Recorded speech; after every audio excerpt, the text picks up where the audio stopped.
नमस्कार दोस्तों, BSA tricky classes में आप सभी का स्वागत है। दोस्तों, आज के आप लोग के इस उत्तर प्रदेश पुलिस की क्लास में यहाँ पर यूपीएसआई का पूरा पेपर डिस्कस करने वाले हैं। तो दोस्तों, इस दिवाली यहाँ पर दोस्तों आप लोग के साथ में पूरे पूरे पेपर आपको कंप्लीट कराए जाएंगे। तो जैसा कि दोस्तों आप लोग जानते हैं, आपका एग्जाम में दोस्तों टोटल 160 क्वेश्चन रहेंगे और ये 160 क्वेश्चन रहेंगे सामान्य ज्ञान, मूल विधि, संविधान, हिंदी, गणित और तर्क शक्ति के। तो ये पेपर आप लोग का 2 घंटे का टाइमिंग दी जाएगी और ये जो मैं आज पेपर आपको करा रहा हूँ ये आप लोग का 16 दिसंबर 2017 का फर्स्ट शिफ्ट का पेपर है। तो बहुत ही इंपॉर्टेंट आज की क्लास होने वाली है, तो बिल्कुल स्टार्टिंग से लेकर एंड तक देखिएगा। अगर आप लोग भी यूपीएसआई की दोस्तों यहाँ पर तैयारी कर रहे हैं तो ये पेपर सिर्फ और सिर्फ आप लोग के लिए बना है। आज के इस वीडियो को पूरा अटेम्प्ट कीजिएगा और वीडियो के लास्ट में बताएगा कि आज टोटल 160 में से कितने क्वेश्चन आप लोगों ने अटेम्प्ट किए और अटेम्प्ट करने के बाद कितने क्वेश्चन आप लोग के सही हुए। तो चलिए दोस्तों शुरू करते हैं आज की अपनी इस क्लास को, आइए देखते हैं। तो सबसे पहला क्वेश्चन दोस्तों हम लोग पढ़ेंगे हिंदी में। तो हिंदी का सबसे पहला क्वेश्चन आपके सामने, प्रकृति का सुकुमार कवि जो है किसे कहा जाता है? चलिए दोस्तों बताइए। तो जैसा कि सबसे पहला क्वेश्चन आप लोग के सामने आ चुका है, पृथ्वी का सुकुमार कवि जो है ये किसे कहा जाता है? तो ऐसे में जिन लोग का भी आंसर आ रहा है सुमित्रा नंदन पंत, बिल्कुल सही है दोस्तों। एग्जैक्ट आंसर होगा आप लोग का सुमित्रा नंदन पंत। क्लियर है? बिल्कुल ध्यान रखिएगा, एग्जैक्ट आंसर जाएगा आपका सुमित्रा नंदन पंत। क्लियर है? इसके बाद देखते हैं आपका सेकंड क्वेश्चन, ये रहा आपके सामने। अब आपको बताना, मौसम में आर्द्रता छाई हुई है। देख लीजिए दोस्तों, हिंदी का लेवल कैसा रहता है, किस टाइप से क्वेश्चन आपके एग्जाम में पूछे जाएंगे, एक एक बात आपको बताई जाएगी। और फिलहाल पहले आपकी नेगेटिव मार्किंग नहीं थी, ठीक है? तो देखिए, मौसम में आर्द्रता छाई हुई है। अब आर्द्रता का विलोम क्या होगा? देखिए, आर्द्रता का मतलब होता है नमी, इसका विलोम हो जाएगा, विपरीत होगा शुष्क। तो जिसका भी आंसर है शुष्क, बिल्कुल सही है। राइट आंसर आएगा दोस्तों यहां से आप लोग का शुष्क यानी कि सूखा। ठीक है, अब देखेंगे दोस्तों आपका अगला इंपॉर्टेंट क्वेश्चन, ये आपके सामने, आइए जानते हैं। दोस्तों, हड़ौती बोली कहां बोली जाती है? अब देखिए आपके सामने अगला क्वेश्चन आ चुका है, हड़ौती बोली जो है कहां बोली जाती है? अब आपको यहां पर यह बताना है। देखिए, हड़ौती जो बोली है ये है फिलहाल आपकी राजस्थान की। तो ऐसे में जिन लोग का भी आंसर आ रहा है राजस्थान, बिल्कुल सही है। वेरी गुड दोस्तों, बहुत बढ़िया प्रदर्शन चल रहा है आप लोग का। एग्जैक्ट आंसर आएगा आपका राजस्थान। चलिए अब देखते हैं चौथा प्रश्न, ये आपके सामने। दोस्तों, क्रिया विशेषण के कितने भेद हैं? ये था आपका अगला प्रश्न आया था इस पेपर में। क्रिया विशेषण पढ़ लीजिएगा। जिन शब्दों में क्रिया की विशेषता का पता चलता है उन्हें क्रिया विशेषण कहते हैं। जैसे कि वह धीरे धीरे चलता है, तो धीरे धीरे क्या आपका क्रिया विशेषण है। और क्रिया विशेषण के 4 भेद होते हैं दोस्तों। एग्जैक्ट आंसर होगा आपका 4। तो जिसका भी आंसर सी आ रहा, बिल्कुल सही है। अब देखते हैं आपका अगला प्रश्न, ये आपके सामने। तुलसीदास द्वारा रचित रामचरितमानस में कितने कांड है? दोस्तों, अब आप सभी को बताना है, तुलसीदास द्वारा रचित रामचरितमानस में कितने कांड हैं? सही जवाब होगा टोटल 7 कांड है। तो इस टाइप से क्वेश्चन आपके एग्जाम में पूछे गए थे। अब देखते हैं आपका अगला प्रश्न, अपनी खिचड़ी अलग पकाना। दोस्तों, अब आपको बताना, अपनी खिचड़ी अलग पकाना, यहां पर इसका अर्थ बताइए। देखिए, इसका मतलब है सबसे अलग रहना। एग्जैक्ट आंसर होगा दोस्तों आपका सबसे अलग रहना, यानी कि बी आंसर बिल्कुल सही होगा। इसके बाद देखते हैं आपका नेक्स्ट क्वेश्चन है आपके सामने, निम्नलिखित विकल्पों में से रीति शब्द का बहुवचन कौन सा होगा? आप दोस्तों यहां पर आपको बताना, निम्नलिखित विकल्पों में से रीति शब्द का बहुवचन कौन सा होगा। तो देखिए, मैं आपको बताता हूं किस तरीके से क्वेश्चन आपके एग्जाम पूछे गए थे, क्या लेवल था यहां पर आप लोग देख सकते हैं। देखिए, रीति जो शब्द रखा है इसका बहुवचन होगा आपका रीतियां। एग्जैक्ट आंसर हो जाएगा दोस्तों आप लोग का रीतियां। ठीक है, तो जिनका भी आंसर डी आ रहा बिल्कुल सही है। अगला प्रश्न बहुत इंपॉर्टेंट है, साहित्य अकादमी द्वारा 2016 में नाजिरा शर्मा को किस उपन्यास के लिए पुरस्कार प्रदान किया गया था? चलिए, फिलहाल ये क्वेश्चन आपके लिए बहुत इंपॉर्टेंट है और पुरस्कार से रिलेटेड मैंने आपको बताया था, ये क्वेश्चन आपके एग्जाम में जरूर आते हैं इस टाइप से।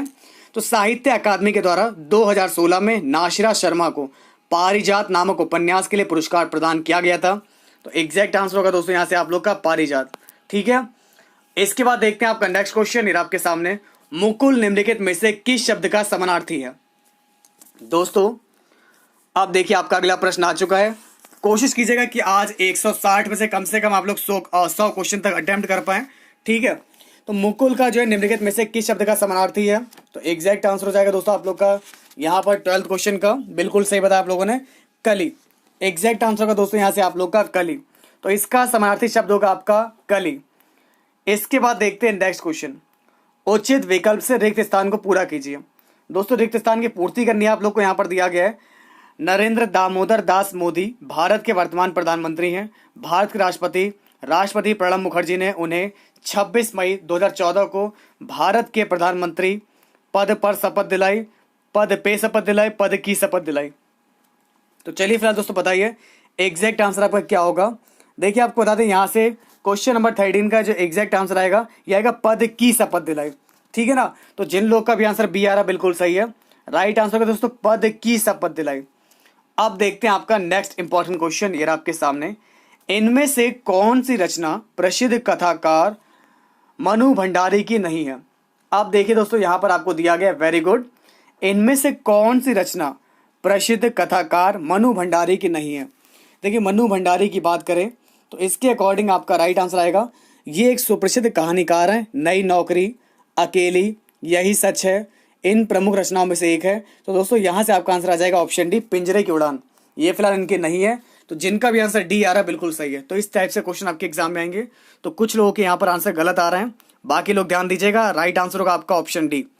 और देखते हैं कौन कौन से क्वेश्चन आपके एग्जाम में पूछे गए थे। ये रहा दोस्तों, वैदिक हिंसा ना भवती नाटक के शीर्षक को पूर्ण करें। दोस्तों इस नाटक के शीर्षक को पूरा करना है, वैदिकी हिंसा ना भवती। तो चलिए फिर आपको बताते हैं 15 का जो एग्जैक्ट आंसर होगा, वैदिक हिंसा न भवती नाटक भारतेंदु हरिश्चंद्र के द्वारा रचित एक नाटक है। तो फिलहाल तो दोस्तों यहां से आपका आंसर आएगा ऑप्शन डी, ठीक है। देखिए नाटक का नाम है आप लोग का वैदिकी हिंसा न भवती, और इसके जो नाटककार हैं ये है भारतेंदु हरिश्चंद्र। ये नाटक किसका है दोस्तों, ये नाटक है भारतेंदु हरिश्चंद्र का। अब देखते हैं आपका अगला इंपॉर्टेंट क्वेश्चन, ये आपके सामने। आप देखिए यहां पर आपको क्या बताना, देख सकते हैं, बहुत इंपॉर्टेंट क्वेश्चन आपके लिए। कहत नटत रीझत फिर ब्लैंक मिलत खिलत ब्लैंक, सही शब्दों का चयन करते हुए प्रस्तुत दोहे को पूरा कीजिए। आप देखिए दोस्तों इस दोहे को आपको पूरा करना है। तो जब भी ऐसा क्वेश्चन आपके एग्जाम में आएगा उसके लिए आपको दोहा पता होना चाहिए, अदरवाइज ये सभी का मिस हो गया था क्वेश्चन आपके एग्जाम में। तो फिलहाल मैं आपको बता दूं एग्जैक्ट आंसर आपका कहत नजत और नटत रीझत खीजत मिलत खिलत लजियात। तो दोस्तों यहां से आपका आंसर आ जाएगा, पहले आपका आएगा खीजत और फिर आएगा आपका लजियात, यानी कि शर्म करना। तो दोस्तों ऐसे में जिनका भी आंसर ए आ रहा बिल्कुल सही है, राइट आंसर होगा आपका ए वाला। अब देखते हैं आपका नेक्स्ट इंपॉर्टेंट क्वेश्चन, निम्नलिखित विकल्पों में से दाता शब्द का स्त्रीलिंग चुनिए। दोस्तों अब आपको बताना है निम्नलिखित विकल्पों में से दाता शब्द का स्त्रीलिंग शब्द क्या होगा। अभी हिंदी डिस्कस कर रहे हैं, फिर संविधान, मूल विधि और सामान्य ज्ञान के क्वेश्चन डिस्कस करेंगे, फिर हम लोग मैथ पढ़ेंगे, फिर रीजनिंग के, तो पूरा पेपर डिस्कस करेंगे। ओके, तो वीडियो के लास्ट में बताएगा कि आज टोटल आप लोग के 400 से कितने नंबर आप लोग गेन कर सकते हैं, क्योंकि एक क्वेश्चन आप लोग का 2.5 मार्क्स का रहता है इस पेपर में, ठीक है। तो 17 का दोस्तों एग्जैक्ट आंसर होगा आपका दात्री, दाता का स्त्रीलिंग हो जाएगा आप लोग का दात्री। अब देखते हैं आपका नेक्स्ट क्वेश्चन है, लिंग संबंधी अनुपयुक्त निम्नलिखित में से कौन सा है। दोस्तों बताइए लिंग संबंधी अनुपयुक्त निम्नलिखित में से कौन सा दिया गया है। भगवान भगवती, कर्ता कर्ती, विद्वान विदुषी, सम्राट सम्राज्ञी। देखिए अगर हम बात करें 18 क्वेश्चन की, तो दिए गए युग में कर्ता कर्ती लिंग जो है ये संबंधी अनुपयुक्त गलत दिया गया है। तो जिनका भी आंसर आ रहा है बी बिल्कुल सही है, एग्जैक्ट आंसर है बी। देखिए ये गलत दिया गया है। ओके, अब देखते हैं आपका अगला क्वेश्चन, ये आपके सामने, आइए जानते हैं भ्रांतिमान अलंकार का उपयुक्त उदाहरण कौन सा है। अब दोस्तों आपके सामने बहुत इंपॉर्टेंट क्वेश्चन आ चुका है, भ्रांतिमान अलंकार का उपयुक्त उदाहरण कौन सा है। देखिए दोस्तों, ओस बिंदु चुग रही हंसनी मोती उनको जान, इसमें आपका भ्रांतिमान अलंकार आएगा। क्यों आएगा दोस्तों आप लोग का भ्रांतिमान, तो आपको बता दें क्योंकि इसमें हंसनी जो है ओस की बूंदों को मोती समझ रही है। इसमें दोस्तों हंसनी क्या है, ये ओस की बूंदों को मोती समझ रही है, इसलिए दोस्तों इसमें आप लोग का भ्रांतिमान अलंकार होगा। तो एग्जैक्ट आंसर हो जाएगा दोस्तों यहाँ से आप लोग का ऑप्शन डी, ठीक है ना। तो ओश बिंदु चुग रही हंसनी मोती उनको जान। अब देखते हैं आपका अगला क्वेश्चन, ये आपके सामने। चलिए फिलहाल दोस्तों बताइएगा, मन ब्लैंक तो कटौती में ब्लैंक, सही विकल्प चुनकर इस मुहावरे को पूरा कीजिए। अब दोस्तों मुहावरे से संबंधित प्रश्न कैसे आते हैं आपके एग्जाम में देख लीजिए। तो ये क्वेश्चन आपके एग्जाम में था, मन चंगा तो कटौती में गंगा। तो दोस्तों यहां से आपका आंसर आ जाएगा, अगर मन चंगा तो कटौती में गंगा, तो एग्जैक्ट आंसर आएगा आप लोग का ऑप्शन बी। क्लियर है। अब देखते हैं आपका अगला क्वेश्चन, ये आपके सामने, आइए जानते हैं निम्नलिखित में से उत्प्रेक्षा अलंकार का उदाहरण बताइए। दोस्तों उत्प्रेक्षक अलंकार की मैंने पहचान बताई थी, कैसे पहचानेंगे आप लोग, बहुत ही इंपॉर्टेंट क्वेश्चन है क्योंकि ऐसे क्वेश्चन आपके पेपर में आए हुए हैं और इस बार भी लेवल जो है ऐसा ही रहेगा। देखिए उत्प्रेक्षक अलंकार की अगर हम बात करें तो 21 का राइट आंसर आ जाएगा आपका मानो, मनु, जनु, जानो, इस टाइप से आप लोग के शब्द आते हैं। तो इसके अकॉर्डिंग आपका राइट आंसर क्या होगा 21 का, ये हो जाएगा आपका ऑप्शन बी, मानो घर घर ना हो कोई चिड़िया घर हो। तो ऐसे में जिनका भी आंसर बी आ रहा है बिल्कुल सही है, यहां पर आपका उत्प्रेक्षक अलंकार होगा। इसके बाद देखते हैं आपका अगला क्वेश्चन, आधा तीतर आधा बटेर होना।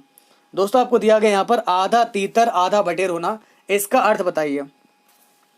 तो चलिए फिर दोस्तों आपको बताते हैं 22 का एग्जैक्ट आंसर क्या होगा। देखिए इसका मतलब था बेमेल होना। तो जिन लोग का भी आंसर आ रहा बेमेल होना बिल्कुल सही है, राइट आंसर होगा आप लोग का बेमेल होना, बेढंगा होना। अब देखते हैं आपका अगला क्वेश्चन। देखिए पैसे से ही आदमी की इज्जत है, इसके लिए निम्नलिखित में से कौन सी उक्ति जो उचित है। देखिए दोस्तों यहां पर आपको दिया गया है पैसे से ही आदमी की इज्जत है, तो ऐसे में दोस्तों यहां पर किस शब्द का प्रयोग करेंगे, किस लोकोक्ति का यूज करेंगे।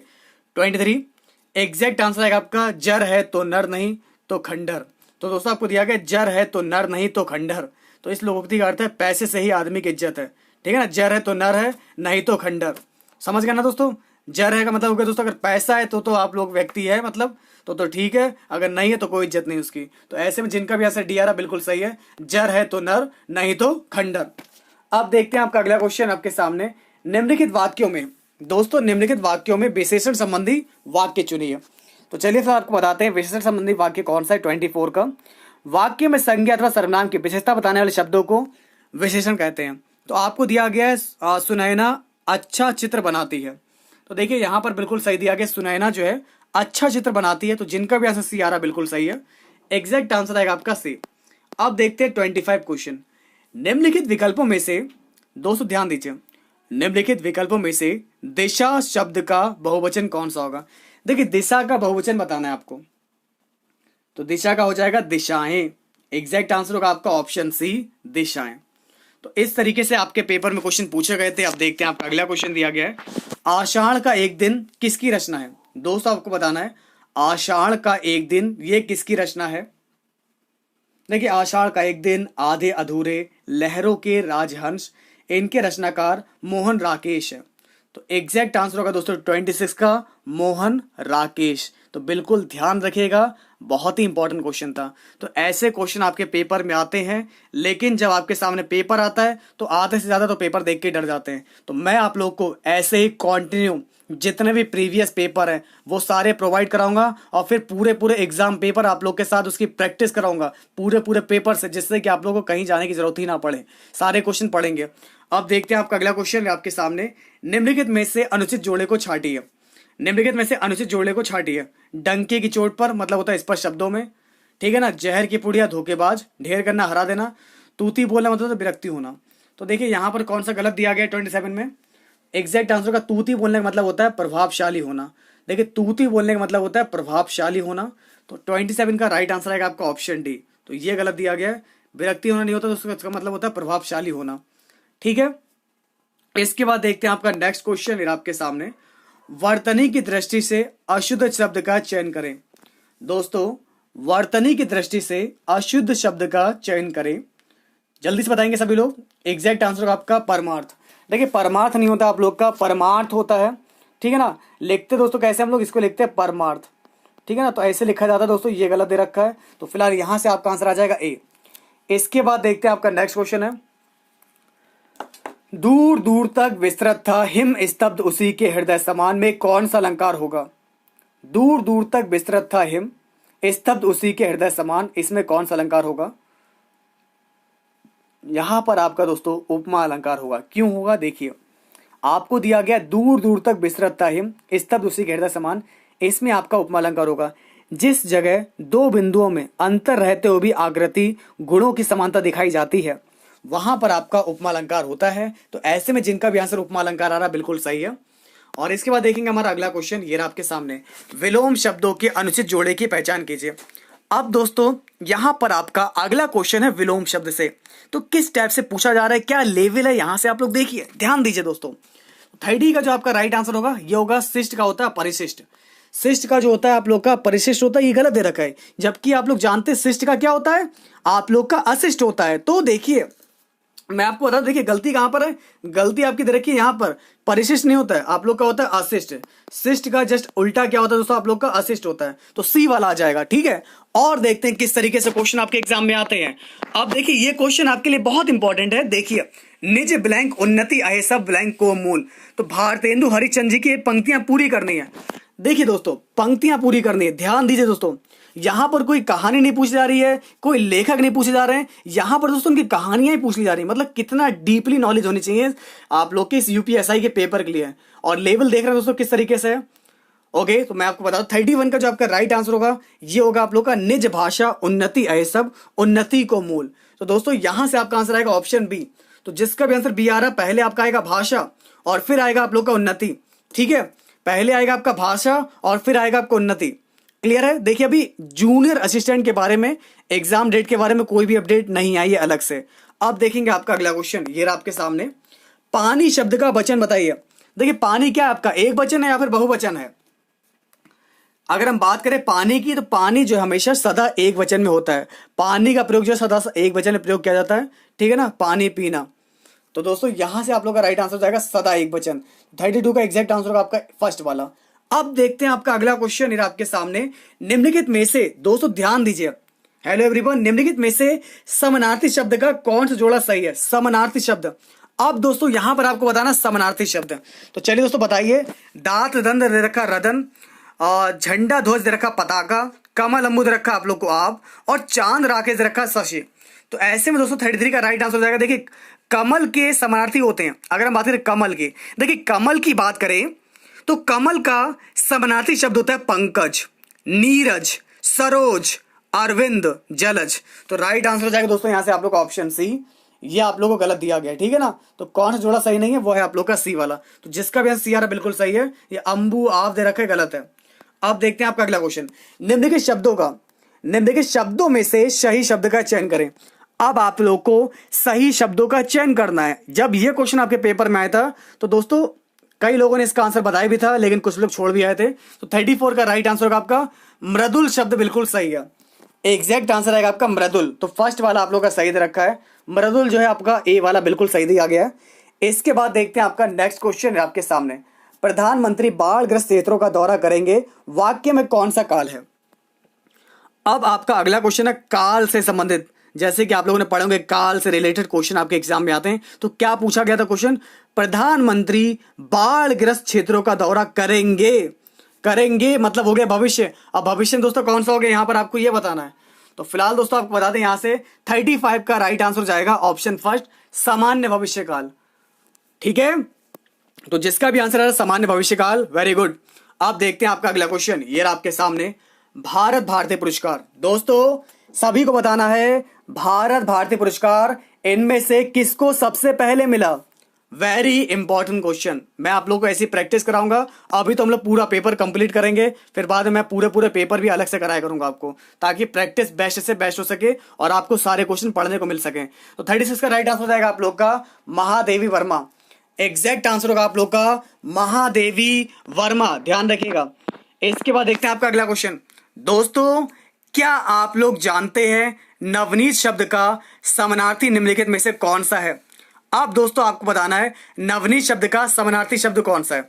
तो 37 का एग्जैक्ट आंसर आएगा ताजा, मक्खन, कोमल, मुलायम। तो यहां से दोस्तों आपका आ जाएगा ऑप्शन सी। इसके बाद देखते हैं दोस्तों आपका अगला क्वेश्चन है आपके सामने, निम्नलिखित वाक्यों में से अशुद्ध वाक्य का चयन कीजिए।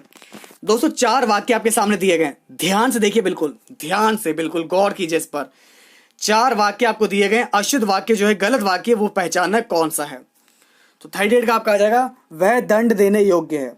दोस्तों आपको दिया गया वह दंड देने योग्य है की जगह पे होगा वह दंड के योग्य है।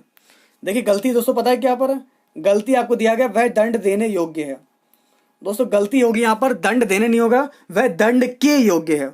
दोस्तों आपको बता दें, दंड देने नहीं, वह दंड के योग्य है, ठीक है ना, वह दंड के योग्य है। और अब देखते हैं आपका अगला क्वेश्चन, बाकी सही दे रखा है, वह सोमवार को आएगा, वे भारत के भावी प्रधानमंत्री हैं, उसकी कमीज नहीं है। बाकी सारे सही है, लेकिन बी वाला गलत दे रखा है, क्योंकि दंड देने की जगह पर होगा आपका दंड के योग्य, दंड के योग्य। अब देखते हैं दोस्तों आपका अगला क्वेश्चन आपके सामने, आइए देखते हैं। एक रम्य उपवन था, ध्यान दीजिए दोस्तों, एक रम्य उपवन था, नंदन वन सा सुंदर, इन पंक्ति में कौन सा अलंकार होगा। देखिए अलंकार बहुत इंपॉर्टेंट क्वेश्चन है और अलंकार से रिलेटेड किस टाइप से क्वेश्चन पूछे गए थे आपके पेपर में यहाँ पर आप लोग देख सकते हैं। तो 39 का आपका आ जाएगा, एक रम्य उपवन था नंदन वन सा सुंदर, इन पंक्तियों में आपका उपमा अलंकार होगा। देखिए दोस्तों उपमा अलंकार होता है क्या, किससे कहते हैं, कैसे पहचानना है आपको बताते हैं। जिस जगह दो वस्तुओं में अंतर रहते हुए भी आकृति और गुण की समानता दिखाई जाए वहां पर आप लोग का उपमा अलंकार होता है। ठीक है ना। तो आपको दिया गया एक रम्य उपवन था नंदन वंशा सुंदर, ठीक है। तो यहां पर आप लोग का जो अलंकार होगा ये होगा आप लोग का उपमा अलंकार। और ये देखते हैं हमारा हिंदी का लास्ट क्वेश्चन है। हिंदी के 40 क्वेश्चन आपके एग्जाम में आते हैं और कम से कम दोस्तों इस बार जो टारगेट है आपको हर सब्जेक्ट में 35% क्वालिफाई मार्क्स लाना अनिवार्य है। तो 35% मार्क्स लाना अनिवार्य है और एक सेशन आप लोग का 100 मार्क्स का रहता है दोस्तों। एक पार्ट आपका रहता है 100 नंबर का, यानी कि 100 नंबर की हिंदी आएगी दोस्तों। 100 नंबर की आपके पेपर में हिंदी आएगी और 35% तो आप लोग को खाली क्वालिफाई करने के लिए से मार्क्स लाने ही लाने हैं। तो हनुमान ने संजीवनी बूटी से लक्ष्मण के लिए होश लाए, तो वाक्य में की गई त्रुटि का आधार पहचानिए। देखिए आपको बताते हैं यहाँ पर गलती क्या है। हनुमान ने संजीवनी बूटी से लक्ष्मण के लिए होश लाए, तो इसमें जो कारक की त्रुटि है, एग्जैक्ट आंसर है दोस्तों यहाँ पर आप लोग का कारक संबंधित त्रुटि है, ठीक है ना। तो दोस्तों यहाँ पर जो त्रुटि है वो है कारक संबंधी। तो ये था दोस्तों हमारा यहाँ पर हिंदी का पेपर। अब दोस्तों इसके बाद जो आपका अगला इसमें भाग रहता है ये रहता है मूल विधि, संविधान और सामान्य ज्ञान। अब इसमें आप लोग के सामान्य ज्ञान के 16 प्रश्न रहते हैं और प्लस मूल विधि के दोस्तों मिलाकर संविधान मिलाकर 24 क्वेश्चन आप लोग एग्जाम में ये पूछे जाते हैं। देखिए फॉर्म के बारे में तो अभी तक कोई भी अपडेट नहीं आई है यूपीएसआई के लिए, लेकिन मैं आप लोगों को प्रीवियस ईयर के पेपर फिर भी कंप्लीट करा रहा हूँ। ओके जितने भी पेपर हैं एक एक करके मैं आपको कंप्लीट कराऊंगा। देखिए फॉर्म जब आपका आएगा, जब आप लोग का उत्तर प्रदेश पुलिस प्रोन्नति बोर्ड के द्वारा जारी किया जाएगा तब आपको मैं स्वतः ही बता दूंगा, ठीक है ना। तो आप लोग चिंता मत कीजिए, मैं आप लोग की तैयारी करा रहा हूं ताकि पहले से आप लोग को जब कोई भी अपडेट मिलेगी तो आपको पहले ही बता दिया जाएगा। ओके चलिए अब देखते हैं पहला क्वेश्चन ये आपके सामने। जालसाजी विरोधी व्यापार समझौते को आधिकारिक तौर पर किस देश के द्वारा अभिपुष्ट किया गया है। अब दोस्तों यहां पर आपको यह बताना है जालसाजी विरोधी व्यापार समझौते को आधिकारिक तौर पर किस देश के द्वारा अभिपुष्ट किया गया। तो ऐसे में जिसका भी आंसर है ऑप्शन बी बिल्कुल सही है। एग्जैक्ट आंसर आएगा आप लोग का यहां पर जापान, ठीक है ना। देखिए मैं आपको हर सब्जेक्ट की तैयारी करा रहा हूँ यहाँ पर, चाहे वो यूपीएसआई हो, चाहे वो आप लोग का रेलवे हो, चाहे आप लोग का यूपी ट्रिपल एससी हो, हर वैकेंसी के पूरे पेपर सॉल्व करवाएंगे तो कोई प्रॉब्लम आपको आनी ही नहीं है। जितने भी पेपर हैं प्रीवियस ईयर के सारे कंप्लीट कराए जाएंगे आपको। तो फिलहाल दोस्तों आपका एग्जैक्ट आंसर हो जाएगा जापान। अब देखते हैं आपका अगला क्वेश्चन है आपके सामने। दोस्तों 1971 में डिजाइन किए गए और जो किसको आमतौर पर पहला कंप्यूटर वायरस माना जाता है। दोस्तों क्या आप लोग जानते हैं सर पीडीएफ नहीं मिला, पीडीएफ आप लोग को मिल जाएगा।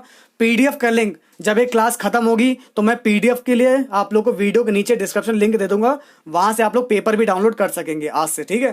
तो 1971 में डिजाइन किए गए किसको जो है आमतौर पर पहला कंप्यूटर वायरस माना जाता है। तो ऐसे में जिसका भी आंसर फर्स्ट आ रहा है क्रीपर बिल्कुल सही है। एग्जैक्ट आंसर होगा दोस्तों आप लोग का क्रीपर। ध्यान रखिएगा दोस्तों ये क्वेश्चन आप सभी के लिए बहुत इंपॉर्टेंट है क्योंकि जीएस है दोस्तों, ये जीएस। अब देखते हैं आपका अगला क्वेश्चन। भारत में किसी दूसरे देश के साथ युद्ध घोषणा करने का अधिकार किसके पास है। अब दोस्तों यहां पर आपको यह बताना भारत में जो है किसी दूसरे देश के साथ युद्ध घोषणा करने का जो अधिकार है ये किसके पास है। तो चलिए फिलहाल जानते हैं थर्ड क्वेश्चन के बारे में। देखिए भारत में किसी दूसरे देश के साथ युद्ध करने की घोषणा करने का अधिकार केवल राष्ट्रपति के पास होता है। तो ऐसे में दोस्तों आपका जो राइट आंसर आएगा ये आएगा आप लोग का ऑप्शन बी केवल पी। तो केवल राष्ट्रपति के पास होता है दोस्तों, यहां से आप लोग का एग्जैक्ट आंसर हो जाएगा केवल राष्ट्रपति। तो आपका राइट आंसर आ जाएगा दोस्तों यहां पर आप लोग का ऑप्शन बी वाला, सॉरी यहां से दोस्तों आपका आ जाएगा केवल पी, ठीक है। अब देखते हैं आपका अगला क्वेश्चन ये रहा आपके सामने। देखिए पहले आपकी नेगेटिव मार्किंग नहीं थी और इस बार नेगेटिव मार्किंग होगी या फिर नहीं होगी इस बारे में दोस्तों जारी तभी पता चल पाएगा जब आप लोग का दोस्तों यहां पर नोटिफिकेशन आ जाएगा। अब देखते हैं आपका अगला क्वेश्चन आपके सामने। विदेशी मुद्रा प्रबंध अधिनियम के तहत भारत में प्रत्यक्ष विदेशी निवेश यानी कि एफडीआई की शुरुआत करने वाले वित्त मंत्री का नाम बताइए। चलिए फिर दोस्तों देखते हैं वित्त मंत्री का नाम बताना है, आइए जानते हैं। देखिए बड़ा इंपॉर्टेंट क्वेश्चन है और वित्त मंत्री थे आप लोग के Manmohan Singh. Okay exact answer आएगा दोस्तों आप लोग का मनमोहन सिंह, ठीक है। इसके बाद देखते हैं आप लोग का अगला क्वेश्चन ये आपके सामने। दोस्तों ध्यान से देखिए ये आपको चिन्ह दिख रहा है, ये दोस्तों आप लोग देख रहे हैं। इस प्रतीक चिन्ह का मतलब क्या है। ये एक यातायात प्रतीक है, इसका मतलब क्या होता है। इसका मतलब होता है रुकिए, ठहरिए, स्टॉप। यह एक अष्टभुजाकार आकृति का होता है और इसका मतलब होता है दोस्तों आपका रुकिए। ओके तो यहां से दोस्तों आपका राइट आंसर आ जाएगा ऑप्शन बी। इसके बाद देखते हैं आपका नेक्स्ट क्वेश्चन आपके सामने। स्वच्छ सर्वेक्षण नामक सर्वेक्षण के मुताबिक भारत का सबसे स्वच्छ शहर किस राज्य में है? दोस्तों आप लोग बताइए, स्वच्छ सर्वेक्षण नामक सर्वेक्षण के मुताबिक भारत का सबसे स्वच्छ शहर किस राज्य में है? तो एग्जैक्ट आंसर आएगा आप लोग का इंदौर, जो कि मध्य प्रदेश में है। तो जिसका भी आंसर यहाँ पर इंदौर आ रहा बिल्कुल सही है। राइट आंसर आएगा आप लोग का इंदौर, मध्य प्रदेश। Very good. अब देखते हैं आपका अगला प्रश्न, ये रहा आपके सामने। दोस्तों कौन से कार्मिक मामलों में भारत सरकार की समन्वयकारी एजेंसी है? दोस्तों कार्मिक मामले में भारत सरकार की समन्वयकारी एजेंसी कौन सी है? तो राइट आंसर आएगा दोस्तों आप लोग का ऑप्शन बी, कार्मिक लोक शिकायत और पेंशन मंत्रालय। तो दोस्तों यहां से आपका एग्जैक्ट आंसर आ जाएगा ऑप्शन बी। ध्यान रखिएगा, कार्मिक लोक शिकायत और पेंशन मंत्रालय। इसके बाद देखते हैं आपका अगला क्वेश्चन। ये आपका जीएस का क्वेश्चन है, जो कि सभी के लिए काफी इंपॉर्टेंट है। दोस्तों प्रतिरक्षात्मक रोगों का इलाज निम्न में से किस दवा से किया जा सकता है? क्या आप लोग बता सकते हैं दोस्तों यहां पर कि प्रतिरक्षात्मक रोगों का इलाज जो है निम्न में से किस दवा से किया जा सकता है? तो ये जो दवा है ये आप लोग का गामा ग्लोबुलिन। दोस्तों उसको बोलते हैं गामा ग्लोबुलिन। तो जिसका भी आंसर ए आ रहा बिल्कुल सही है। एग्जैक्ट आंसर होगा आपका ए वाला। ओके ठीक है। अब देखते हैं आपका नेक्स्ट इंपॉर्टेंट क्वेश्चन। पंचायती राज प्रणाली में दोस्तों कौन सी श्रेणी की संरचना होती है? क्या आप लोगों में से कोई ये जानता है कि पंचायती राज प्रणाली में जो है ये किस श्रेणी की संरचना होती है? आइए जानते हैं इसके बारे में डिटेल से।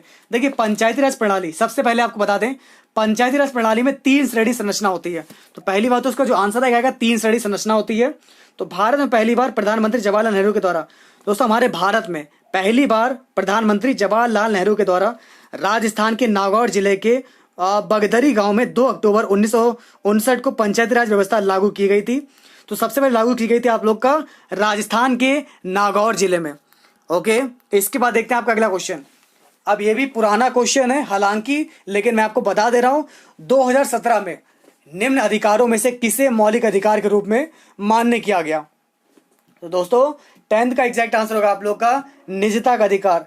सही जवाब होगा दोस्तों आप लोग का निजता का अधिकार। इसके बाद देखते हैं आपका अगला इंपॉर्टेंट क्वेश्चन।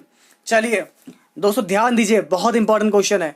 विभिन्न भारतीय राज्यों में भूमि सीमा प्रावधानों के संदर्भ में निम्न में से कौन सा कथन सही दे रखा है? जैसे कि सबसे पहले आपको दिया गया है पश्चिम बंगाल में चाय बागानों और कुक्कुट पालन केंद्रों को भूमि सुधार अधिनियम के प्रतिबंधों में से छूट दी गई है। और सेकंड पॉइंट आपको दिया गया कानूनी रूप से देश का कोई भी कृषक गुजरात राज्य में कृषि भूमि खरीद सकता है।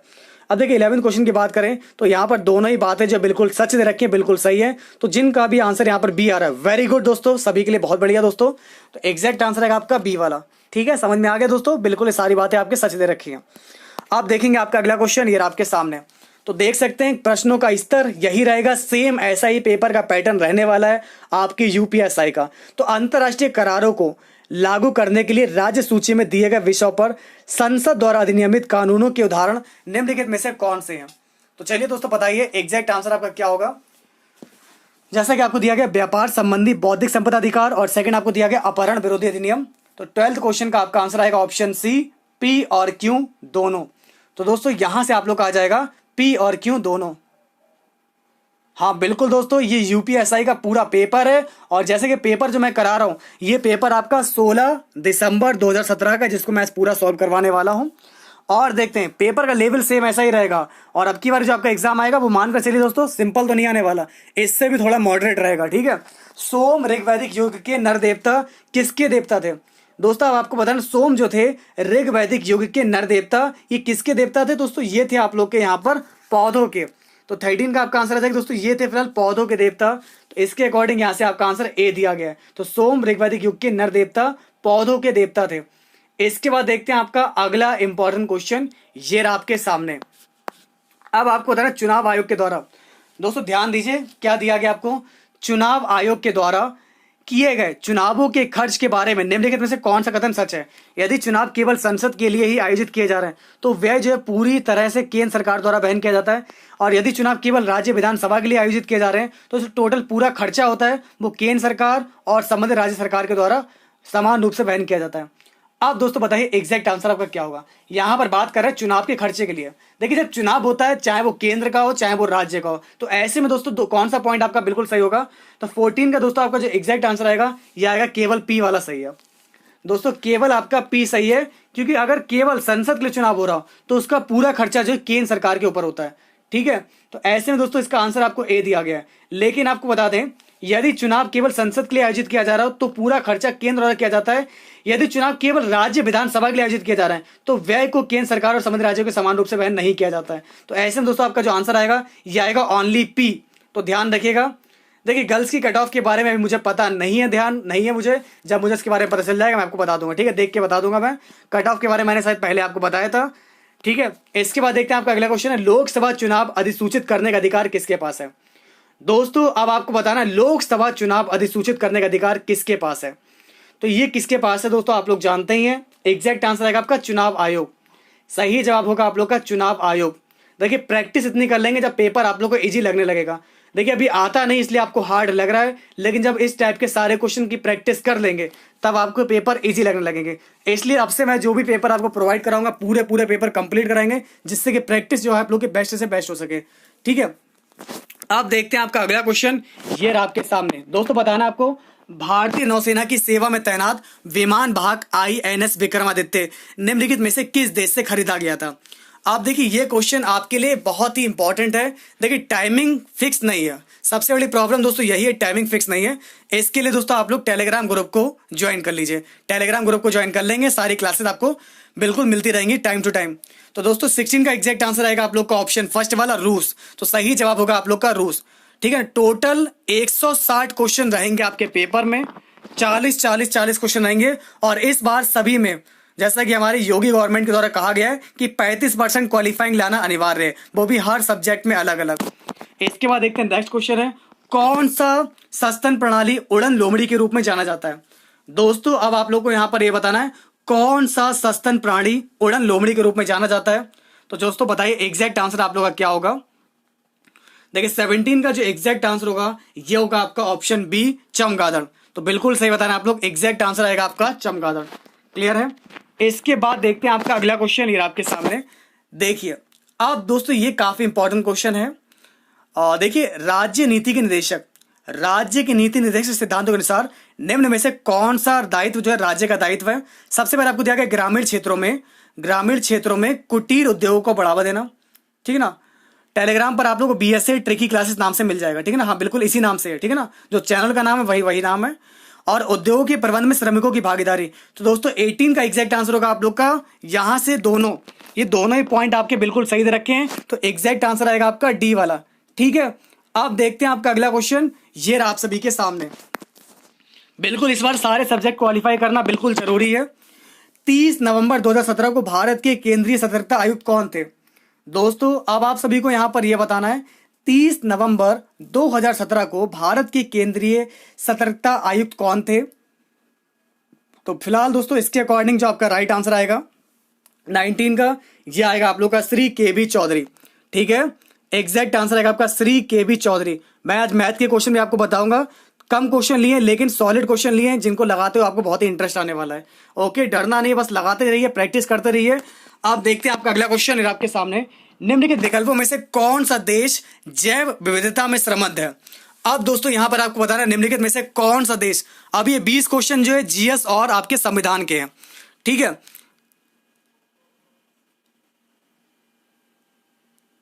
देखिए दोस्तों आपको बताते हैं 20 का एग्जैक्ट आंसर होगा आपका तंजानिया। तो जिसका भी आंसर तंजानिया आ रहा बिल्कुल सही है। इसके बाद देखते हैं आपका अगला क्वेश्चन दिया गया है नौकरशाही प्रणाली के अंतर्गत। दोस्तों अब आपको यहां पर यह बताना है नौकरशाही प्रणाली के अंतर्गत काम करने वाले लोगों की वो अभियुक्तियां और सिफारिशें जो फाइलों में लिखी होती हैं और जिनकी वजह से जो सरकारी गतिविधियां होती हैं वो सक्रिय होती हैं, एक्टिव बनी रहती है, तो उन्हें क्या बोलते हैं। अब आपको यहां पर यह बताना है। देखिए दोस्तों बहुत ही मेहनत करनी है आप लोग को इस बार UPSI के पेपर के लिए, क्योंकि पेपर का लेवल जो इस बार जैसा मैं आपको पेपर करा रहा हूं सेम थोड़ा सा इससे भी मॉडरेट रहने वाला है। और लेकिन लेवल जो रहेगा, जो क्वेश्चन का पैटर्न रहेगा, सेम पैटर्न यही आपका रहेगा। तो 21 का जो आपका राइट आंसर आएगा यह आएगा आपका फाइल टिप्पण। दोस्तों इसको बोलते हैं फाइल टिप्पण। ठीक है, अब देखते हैं आपका अगला क्वेश्चन ये आपके सामने। देखिए दोस्तों आपको बताना एक संवैधानिक निकाय है। अब दोस्तों यहां पर आपको दिया गया एक संवैधानिक निकाय है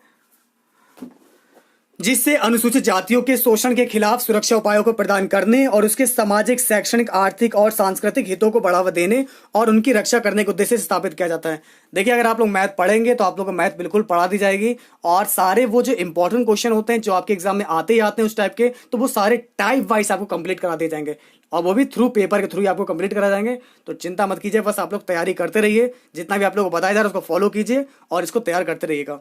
ठीक है, तो 22 का आपका एग्जैक्ट आंसर होगा आपका ऑप्शन बी वाला, अनुसूचित जाति के लिए राष्ट्रीय आयोग। ठीक है, अब देखते हैं आपका अगला क्वेश्चन, ये रहा आपके सामने। देखिए, ये क्वेश्चन भी काफी इंपॉर्टेंट है। देखिए, आपको दिया गया लोगों के निर्वाचित प्रतिनिधियों के संबंध में निम्न में से कौन सा कथन जो है सही है। देखिए, यूपीएसआई के पेपर में जो टाइम होता है वो रहता है 2 घंटे का। ठीक है, मैंने आपको स्टार्टिंग में बताया था, आप लोगों का जो पेपर लिखा है, ये वीडियो आपको देखने से पहले मैंने आपको बता दिया था एग्जैक्ट आंसर क्या होगा। देखिए, लोगों की निर्वाचित प्रतिनिधियों के संबंध में कौन सा कथन सच है, तो एग्जैक्ट आंसर आएगा यहां से आप लोग का ऑप्शन सी, क्योंकि पहला वाली बात दे रखी है, यदि किसी प्रतिनिधि के पास आय के ज्ञात स्रोतों से जो कमाई जा सके उससे अधिक संपत्ति पाई जाती है तो उसे अयोग्य घोषित किया जा सकता है। ठीक है, और देखिए, ध्यान दीजिए, चुनाव के दौरान किए गए खर्चों में जो चुनाव आयोग होता है उसको गलत सूचना देने पर प्रतिनिधि को भी अयोग्य घोषित किया जा सकता है। तो ऐसे में दोस्तों, जिनका भी आंसर आ रहा है सी बिल्कुल सही है, ये दोनों ही बातें अपनी अपनी जगह बिल्कुल सत्य है। ठीक है, अब देखते हैं आपका अगला क्वेश्चन, ये आपके सामने। आर्थिक सहयोग व विकास संगठन यानी कि OECD का मुख्यालय कहां पर है। बहुत ही सिंपल क्वेश्चन आ गया है, बहुत इजी है, और आप सभी लोग जानते हैं राइट आंसर क्या होगा 24 का। देखिए, 24 का आपका एग्जैक्ट आंसर होगा आपका पेरिस। सही जवाब होगा दोस्तों आप लोग का, इसका मुख्यालय जो है ये है फिलहाल आपका पेरिस में। ठीक है ना, अब देखेंगे आपका अगला इंपॉर्टेंट क्वेश्चन, ये आपके सामने। दोस्तों ध्यान दीजिए, अब आपको देखिए क्या दिया गया है, जनहित याचिका के संदर्भ में निम्नलिखित में से कौन सा कथन सच है। जनहित याचिका, देखिए आप लोगों ने पढ़ा होगा पीआईएल के बारे में आप सभी लोग जानते हैं, तो बताइए दोस्तों जनहित याचिका के बारे में कौन सा कथन जो है बिल्कुल सही दिया गया है। सबसे पहला पॉइंट देखिए, एक पोस्ट कार्ड को रिट याचिका के रूप में माना जा सकता है, और सेकंड पॉइंट में आपको दिया गया है जनहित याचिका केवल सर्वोच्च न्यायालय और उच्च न्यायालयों में ही दायर की जा सकती है।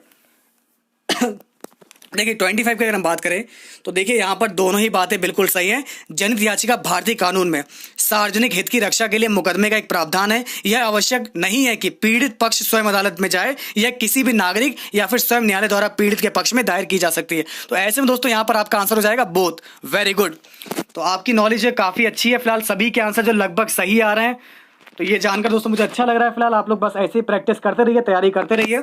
चलिए अब देखते हैं आपका जीएस का क्वेश्चन है, कॉफी का मूल स्थान निम्नलिखित में से कौन सा देश है। अब दोस्तों यहां पर आप लोग बताइए कॉफी का मूल स्थान निम्नलिखित में से कौन सा देश है, और आप लोग का इसमें दिया गया जैसा कि इथोपिया अफ्रीका कॉफी का मूल स्थान है। तो ऐसे में दोस्तों आपका राइट आंसर हो जाएगा आपका इथोपिया। ठीक है ना, अब कुछ लोग आंसर आ सकता है ब्राजील, लेकिन यहाँ पर पूछा जा रहा है मूल स्थान, तो मूल स्थान दोस्तों यहाँ पर जो पेपर दिया गया है वो दिया गया आप लोग को इथोपिया अफ्रीका। अब देखते हैं आपका अगला क्वेश्चन, ये आपके सामने। देखिए दोस्तों, आपको बताना है कलकत्ता मद्रास। अब ध्यान दीजिए दोस्तों, कलकत्ता मदरसा भारत में राष्ट्र और राज्य संचालित शैक्षिक संस्थान किसके द्वारा स्थापित किया गए थे। अब देखिए दोस्तों, यहां पर आपका राइट आंसर क्या होगा ये आप लोग को बताना है। ओके, धन्यवाद।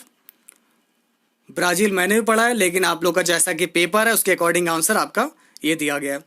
अब दोस्तों बात करते हैं कलकत्ता मदरसा की। देखिए, कलकत्ता मदरसा जो भारत में राज्य संचालित शैक्षिक संस्थान द्वारा स्थापित किए गए थे, किसके द्वारा, तो ऐसे में जिनका भी आंसर आ रहा है लॉर्ड वॉरेन हेस्टिंगस, तो बिल्कुल सही हो जाएगा। एग्जैक्ट आंसर आएगा आपका लॉर्ड वॉरेन हेस्टिंगस के द्वारा इस शैक्षिक संस्थान को स्थापित किया गया था। ठीक है, अब देखते हैं आपका नेक्स्ट क्वेश्चन आपके सामने। चलिए बाद में चेक कर लूंगा, अभी आप लोग क्वेश्चन फोकस कीजिए। एक कंस्ट्रक्चर या फिर एक विधि के लिए कोई मान निर्दिष्ट करने के लिए कौन से कुंजी शब्द का उपयोग किया जाता है। दोस्तों अब ध्यान दीजिए, यहां पर एक कंस्ट्रक्चर या फिर विधि के लिए कोई भी मान निर्दिष्ट करने के लिए कौन सी की का उपयोग किया जाता है। ऐसे में दोस्तों राइट आंसर होगा 28 का। देखिए, कंस्ट्रक्टर की बात करें तो यहां पर आएगा फाइल। एग्जैक्ट आंसर आएगा दोस्तों यहां से आप लोग का फाइल, तो बिल्कुल सही है दोस्तों, राइट आंसर आएगा आप लोग का फाइल। तो ध्यान रखिएगा दोस्तों, इसको बोलते हैं फाइल। तो एक कंस्ट्रक्टर या फिर मेथड के लिए कोई भी मान को जो है निर्दिष्ट करने के लिए फाइल की का जो है शब्द का प्रयोग किया जाता है। तो दोस्तों यहां से आपका आंसर हो जाएगा फाइल। इसके बाद देखते हैं आपका अगला क्वेश्चन, ये आपके सामने। निम्नलिखित में से किस मामले में निर्णय के इस कारण संविधान में पहला संशोधन हुआ था।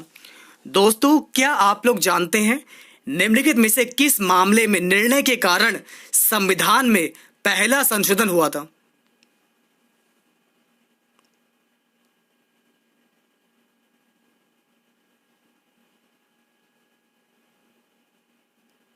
चलिए फिलहाल आपको बताते हैं 29 का दोस्तों यहाँ से आपका आंसर हो जाएगा चंपकम दौरे राजन बनाम मद्रास राज्य। देखिए मैंने आपको बताया था बाद से रिलेटेड क्वेश्चन आते हैं और मैंने दोस्तों आप सभी के लिए जितने भी यहाँ पर कैंडिडेट जो यूपीएसआई की तैयारी कर रहे हैं मैंने आप सभी के लिए यूपीएसआई की पूरी प्लेलिस्ट बना दी है और अब तक की मैंने जितने भी क्लास यूपीएसआई की प्रोवाइड कराई है वो सारी प्लेलिस्ट में मिल जाएंगी आपको। हमारे चैनल पर यूपीएसआई की पूरी प्लेलिस्ट मिल जाएगी जिसमें अब तक की 10 से 15 पेपर जो मैंने अपलोड किए हैं और उनसे रिलेटेड जो प्रीवियस क्वेश्चन है वो आप लोग देख सकते हैं। ठीक है, तो चैनल की प्लेलिस्ट पे आप लोग चेक कर सकते हैं। फिलहाल 29 का जो आंसर आएगा ये आएगा आपका चंपकन दौरे राजन बनाम मद्रास राज्य। तो बाद मैंने सारे आपको पढ़ा दिए थे।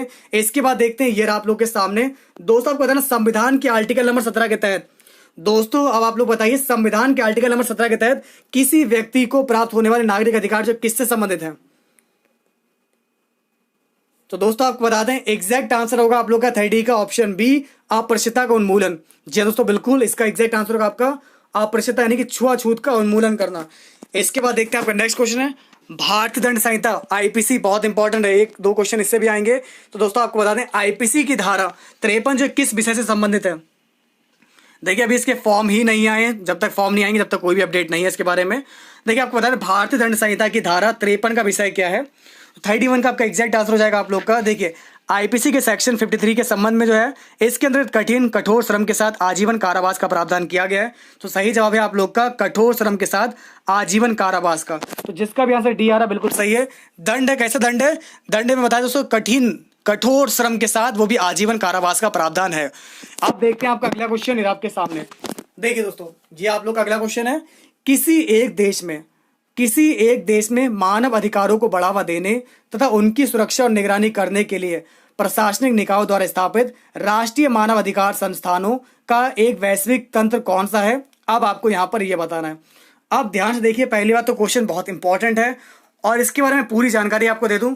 देखिए किसी भी देश में आपको बताएं दोस्तों, जैसे कि आपको दिया गया किसी एक देश में मानव अधिकार को बढ़ावा देने तथा उनकी सुरक्षा और निगरानी करने के लिए प्रशासनिक निकायों के द्वारा स्थापित राष्ट्रीय मानव अधिकार संस्थानों का एक वैश्विक तंत्र राष्ट्रीय मानव अधिकार संस्थाओं के लिए एक वैश्विक गठबंधन है।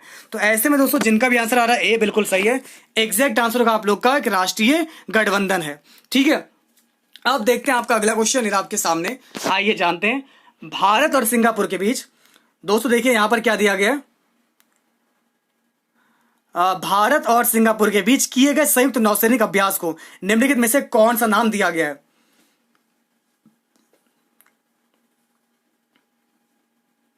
तो फिलहाल दोस्तों आपको बता दें एग्जैक्ट आंसर आप लोग का क्या होगा। पहले आप लोग का पेपर होगा, ठीक है, उसके बाद आप लोग का फिजिकल एग्जाम होगा। 33 का एग्जैक्ट आंसर होगा आपका बी वाला। आपको दिया गया यहां पर MIMBEX यानी सिम्बेक्स आपका राइट आंसर हो जाएगा। तो जिसका भी आंसर आ रहा है सिम्बेक्स बिल्कुल सही है। इसके बाद देखते हैं आपका नेक्स्ट क्वेश्चन। देखिए ये क्वेश्चन आपके लिए काफी इंपॉर्टेंट है। केशवानंद भारती बनाम केरल राज्य के मामले में अदालत के कितने बहुमत से फैसला दिया गया था कि जबकि संसद के पास व्यापक अधिकार है लेकिन उसे संविधान के मूलभूत तत्वों या फिर मौलिक विशेषताओं को प्रभावहीन करने या फिर नष्ट करने का अधिकार नहीं है। तो दोस्तों ये किसमें दिया गया यहां पर आपको यह बताना है। तो चलिए फिलहाल दोस्तों आपको बताते हैं। पहली बात तो इसका जो आंसर होगा 34 का, जिसका भी आंसर सी आ रहा बिल्कुल सही है, 7 से 6।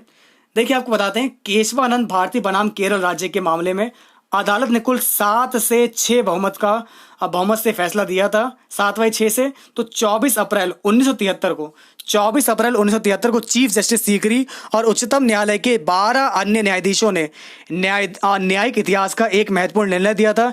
इस महत्वपूर्ण सुनवाई कुल 38 दिन तक चली थी दोस्तों। तो इसकी जो सुनवाई चली थी कुल 68 दिन तक चली थी, 68 डेज तक। तो यहां से आप लोग का राइट आंसर हो जाएगा ऑप्शन सी। अब देखते हैं आपका 35 क्वेश्चन। दोस्तों ध्यान दीजिए, निम्न में से कौन सी श्रृंखला एक छोर पर लद्दाख को कश्मीर की घाटी और चिनाब नदी से अलग करती है और हिमाचल प्रदेश क्षेत्र में स्पीति से किन्नौर को अलग करती है।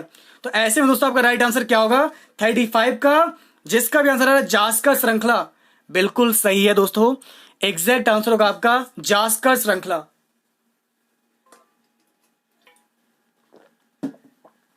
नेक्स्ट क्वेश्चन ये आपके सामने। दोस्तों भारतीय संविधान का कौन सा आर्टिकल नए राज्यों के गठन से संबंधित है।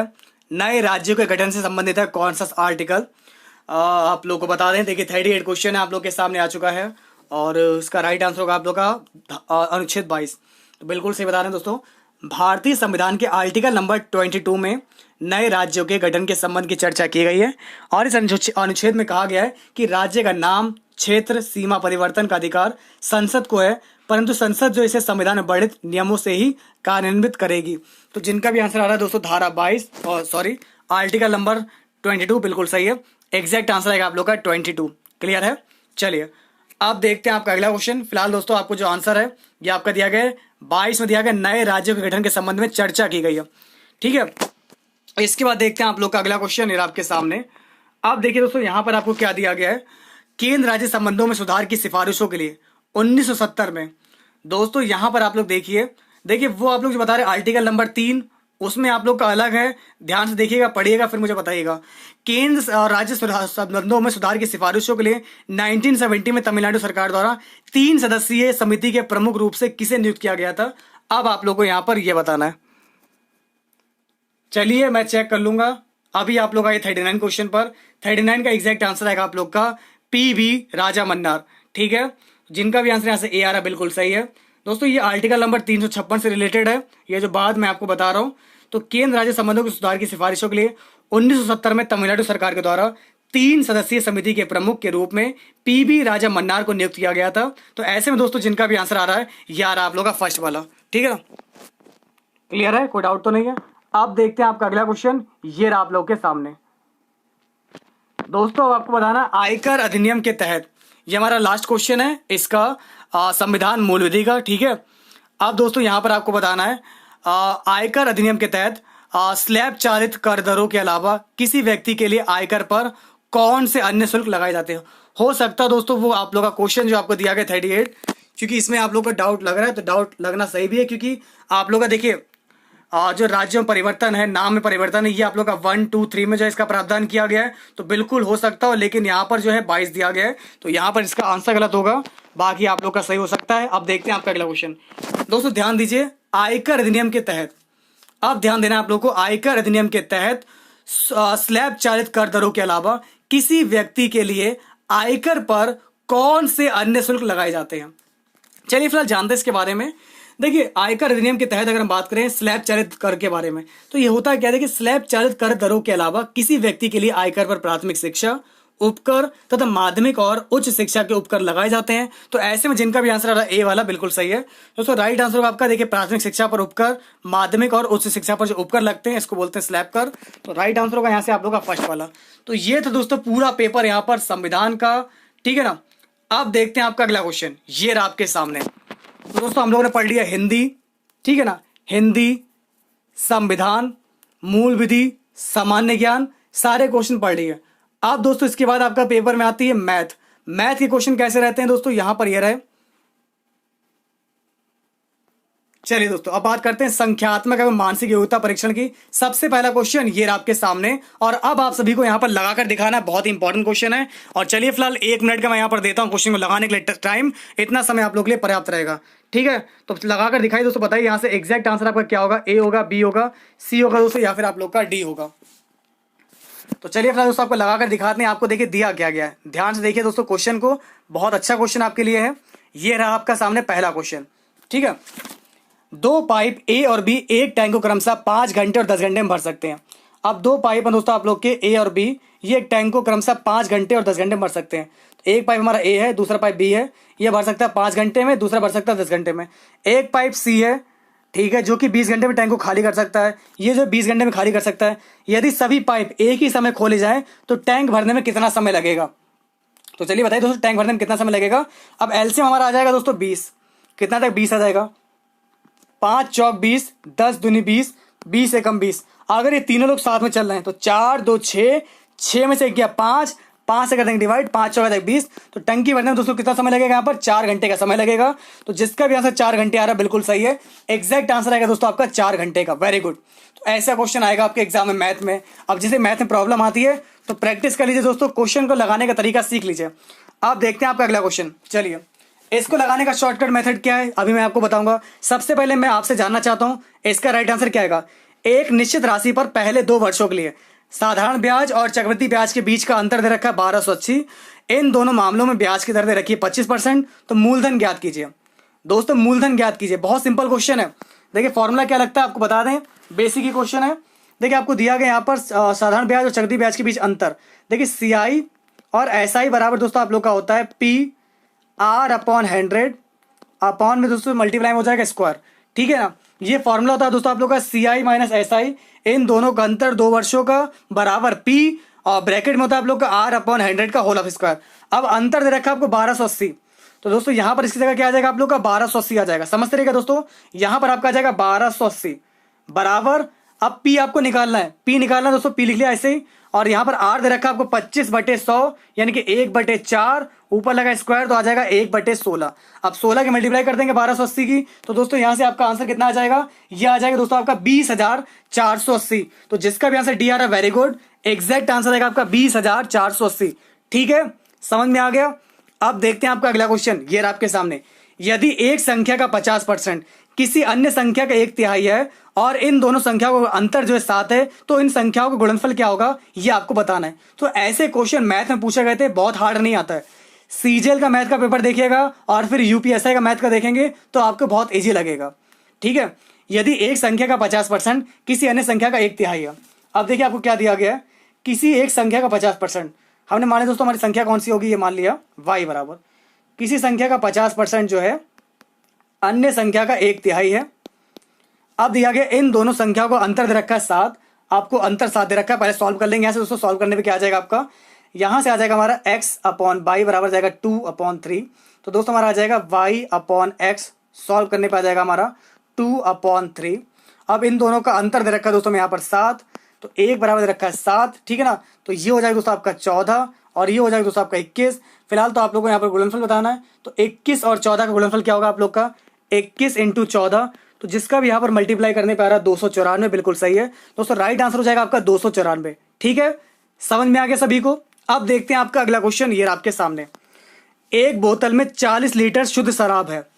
आप ध्यान दीजिए दोस्तों, आपको यहाँ पर दिया गया है एक बोतल में 40 लीटर शुद्ध शराब है, जिसमें से 25% निकाल ली जाती है। अब देखिए दोस्तों, ये आप लोग की एक बोतल है, ठीक है दोस्तों, एक आपकी बोतल है, ये दे रखी है बोतल है, इसमें आप लोग का दोस्तों 40 लीटर जो है शराब है, 40 लीटर शराब है, इसमें से 25% निकाली जाती है, 25% निकाली जाती है और फिर उसे पानी की मात्रा जो उतनी और मिला दी जाती है। इस प्रक्रिया को एक बार फिर से दोहराया जाता है, तो अंतिम मिश्रण में शराब का लगभग कितना % मौजूद है, ये आपको बताना है। तो देखिए इस क्वेश्चन लगाने का तरीका है, फॉर्मूला क्या है मैं आपको बताता हूँ, बहुत सिंपल क्वेश्चन है। देखिए कैसे लगाना, आपको लिखेंगे 40। देखिए शराब की मात्रा कितनी है, 40 है, कितनी निकाली जाती है दोस्तों, आपका 10 निकाली जाती है दोस्तों, ठीक है ना। यहाँ से आप लोगों को मैंने निकाली 10 लीटर निकाली जाती है, क्योंकि 40 का 25% कितना हो जाएगा आपका 10 हो जाएगा, अपॉन दोस्तों आपका आ जाएगा 40। और ये प्रक्रिया दोस्तों एक बार और दोहराई जाती है, कितने दोहराई जाती है, एक बार और दोहराई जाती है, आपका हो जाएगा स्क्वायर। तो इसको सॉल्व करेंगे दोस्तों, सॉल्व करने पर आप लोग का आएगा 56.25 दोस्तों, आपका जाएगा 56.25%। तो राइट आंसर हो जाएगा आपका ऑप्शन बी वाला। तो जिसका भी आंसर है ऑप्शन बी बिल्कुल सही है, एग्जैक्ट आंसर होगा आप लोग का बी, ठीक है ना। अब देखते हैं आपका अगला क्वेश्चन, ये आपके सामने। दो बर्तनों में, अब देखिए ये क्वेश्चन बहुत सिंपल है, कैसे लगाना देखिए आपको दिया गया है। कोई प्रॉब्लम है, समझ में नहीं आ रहा है, कोई दिक्कत है, बता दीजिएगा। दो बर्तनों में अनुपात दे रखा है 2:1 और 3:1 के अनुपात में शराब और पानी का अनुपात है, ठीक है ना। हाँ बिल्कुल, लगभग में पूछा है। देखिए दो बर्तनों में शराब और पानी का अनुपात दे रखा है 2:1 और 3:1, और उन्हें जो है दोस्तों जिसमें जो है मिलाया जाता है ताकि एक नया मिश्रण प्राप्त हो सके, उन्हें एक नए बर्तन में मिलाया जाता है ताकि एक नया मिश्रण प्राप्त हो सके, जिसमें शराब और पानी का अनुपात 5:2 रहे। तो दोस्तों यहाँ से आप लोग का राइट आंसर क्या हो जाएगा, ये हो जाएगा आपका 3:4, ठीक है ना। एग्जैक्ट आंसर दोस्तों आपका क्या हो जाएगा, ये होगा 10th का आपका आंसर होगा 3:4। तो लगाने का तरीका वही, आप लोग लिखेंगे 2:3, ठीक है, 2/3, ये 3 और 1 दे रखा है, इसको लिखेंगे 3/4, और मिलाने का तरीका दोस्तों रखा है 5/7। इसका दोस्तों यहाँ पर एलिगेशन मेथड अप्लाई कीजिए, एलिगेशन मेथड अप्लाई करने के बाद डायरेक्ट आपका आंसर आ जाएगा 3:4। अब देखते हैं आपका अगला क्वेश्चन।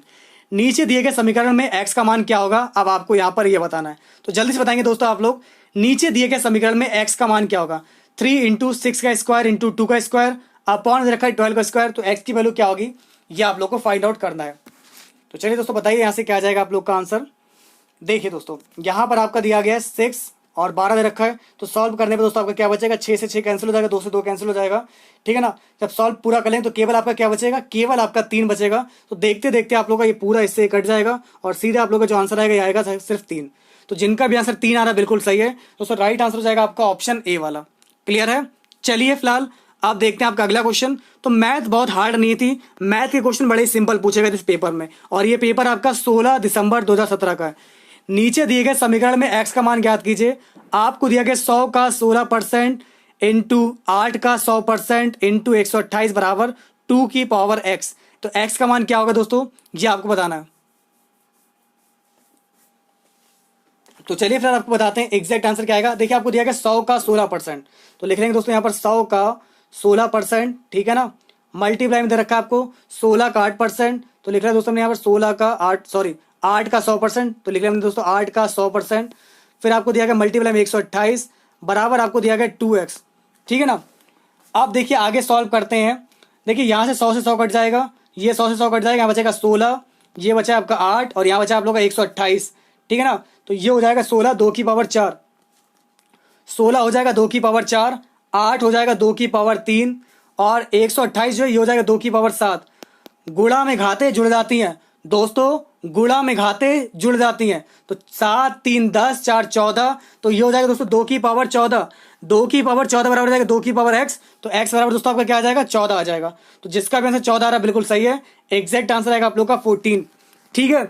अब देखते हैं आपका अगला क्वेश्चन, ये आपके सामने। अब दोस्तों आपको बताना, यदि किसी विशेष वर्ष की 14 मार्च को सोमवार है तो उसी वर्ष की 21 अप्रैल को कौन सा दिन होगा।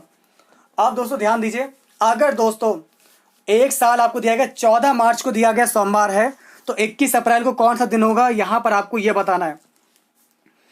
दोस्तों आप लोग बताएं मार्च जो है कितने दिन की पड़ती है, आप लोग जानते ही हैं।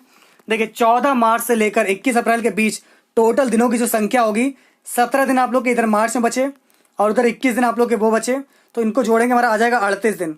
38 आ जाएगा, 38 को 7 से डिवाइड कर देंगे दोस्तों, तो 7 पंजे 35, हमारा शेष आ जाएगा 3, शेष आ जाएगा 3। तो सोमवार से 3 दिन आगे बढ़िए, मंगलवार, ठीक है ना, बुधवार, गुरुवार। तो दोस्तों आपका जो राइट आंसर आ जाएगा 3 दिन बाद क्या होगा, जस्ट +3 करेंगे तो आप लोग का गुरुवार आ जाएगा। तो जिसका भी आंसर आ जाएगा गुरुवार बिल्कुल सही है, राइट आंसर आ जाएगा आपका गुरुवार।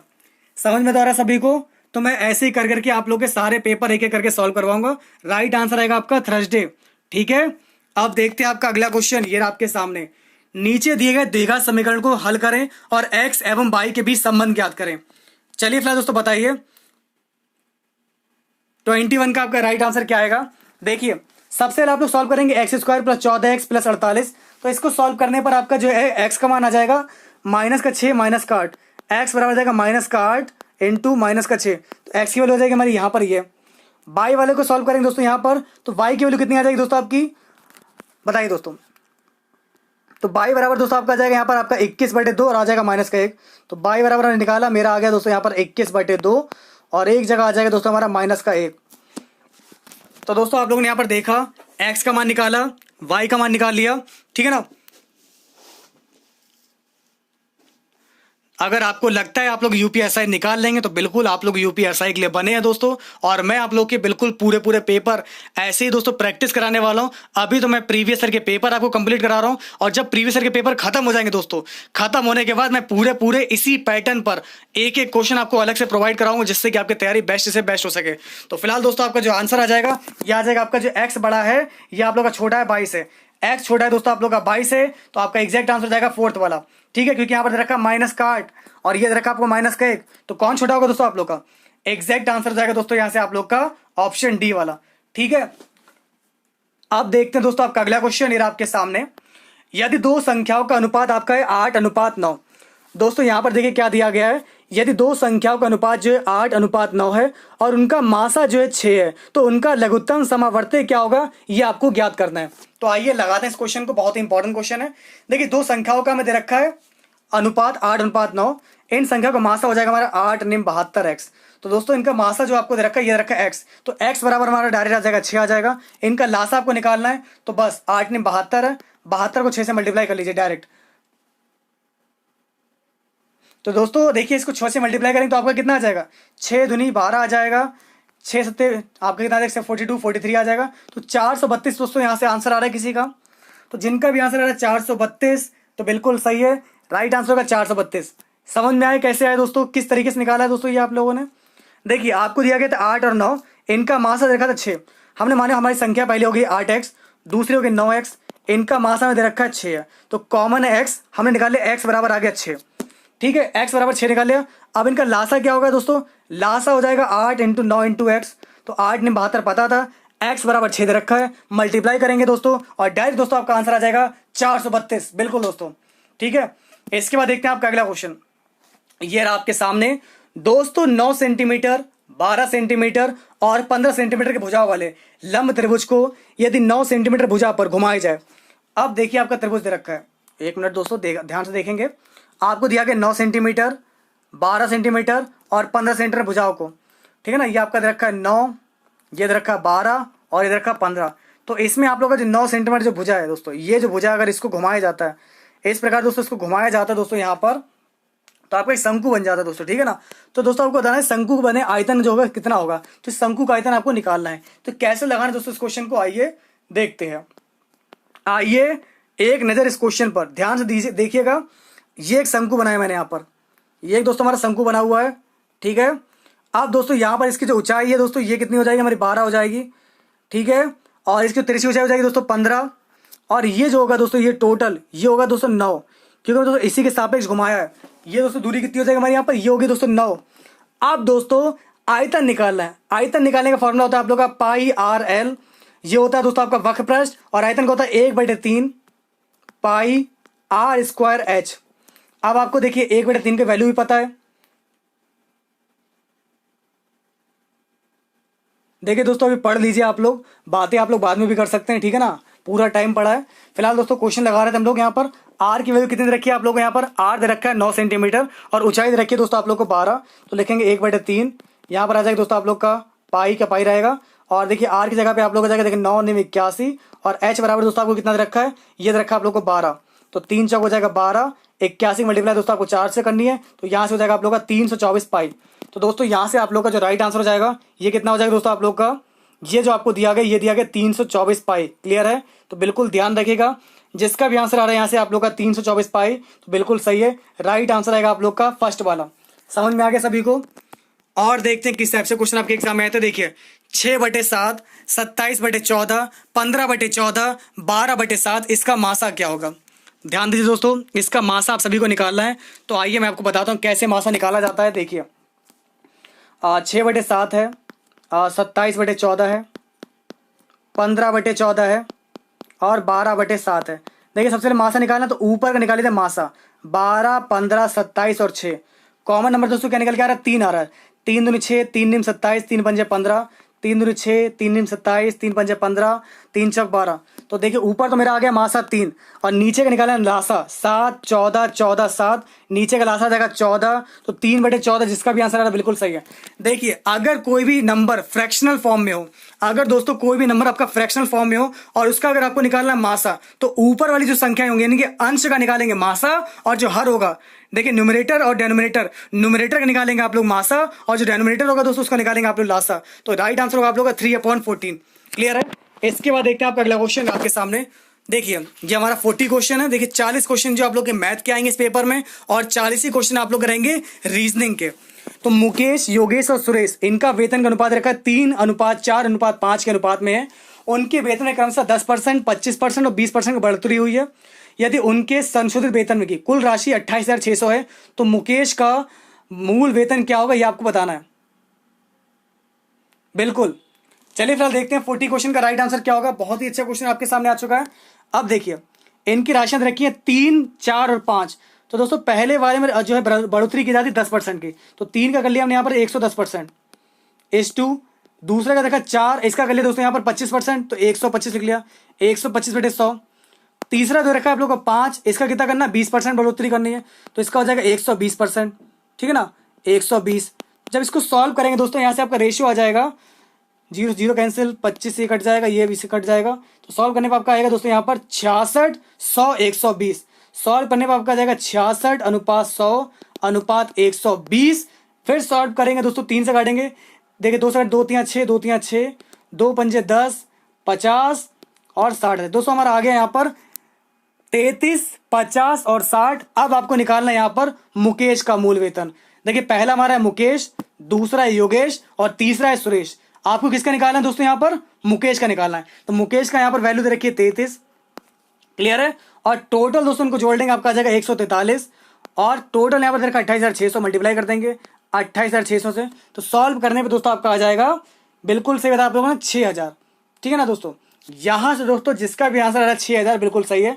तो मुकेश की जो राशि होगी दोस्तों, मुकेश की जो वृद्धि के बाद जो राशि होगी 6600।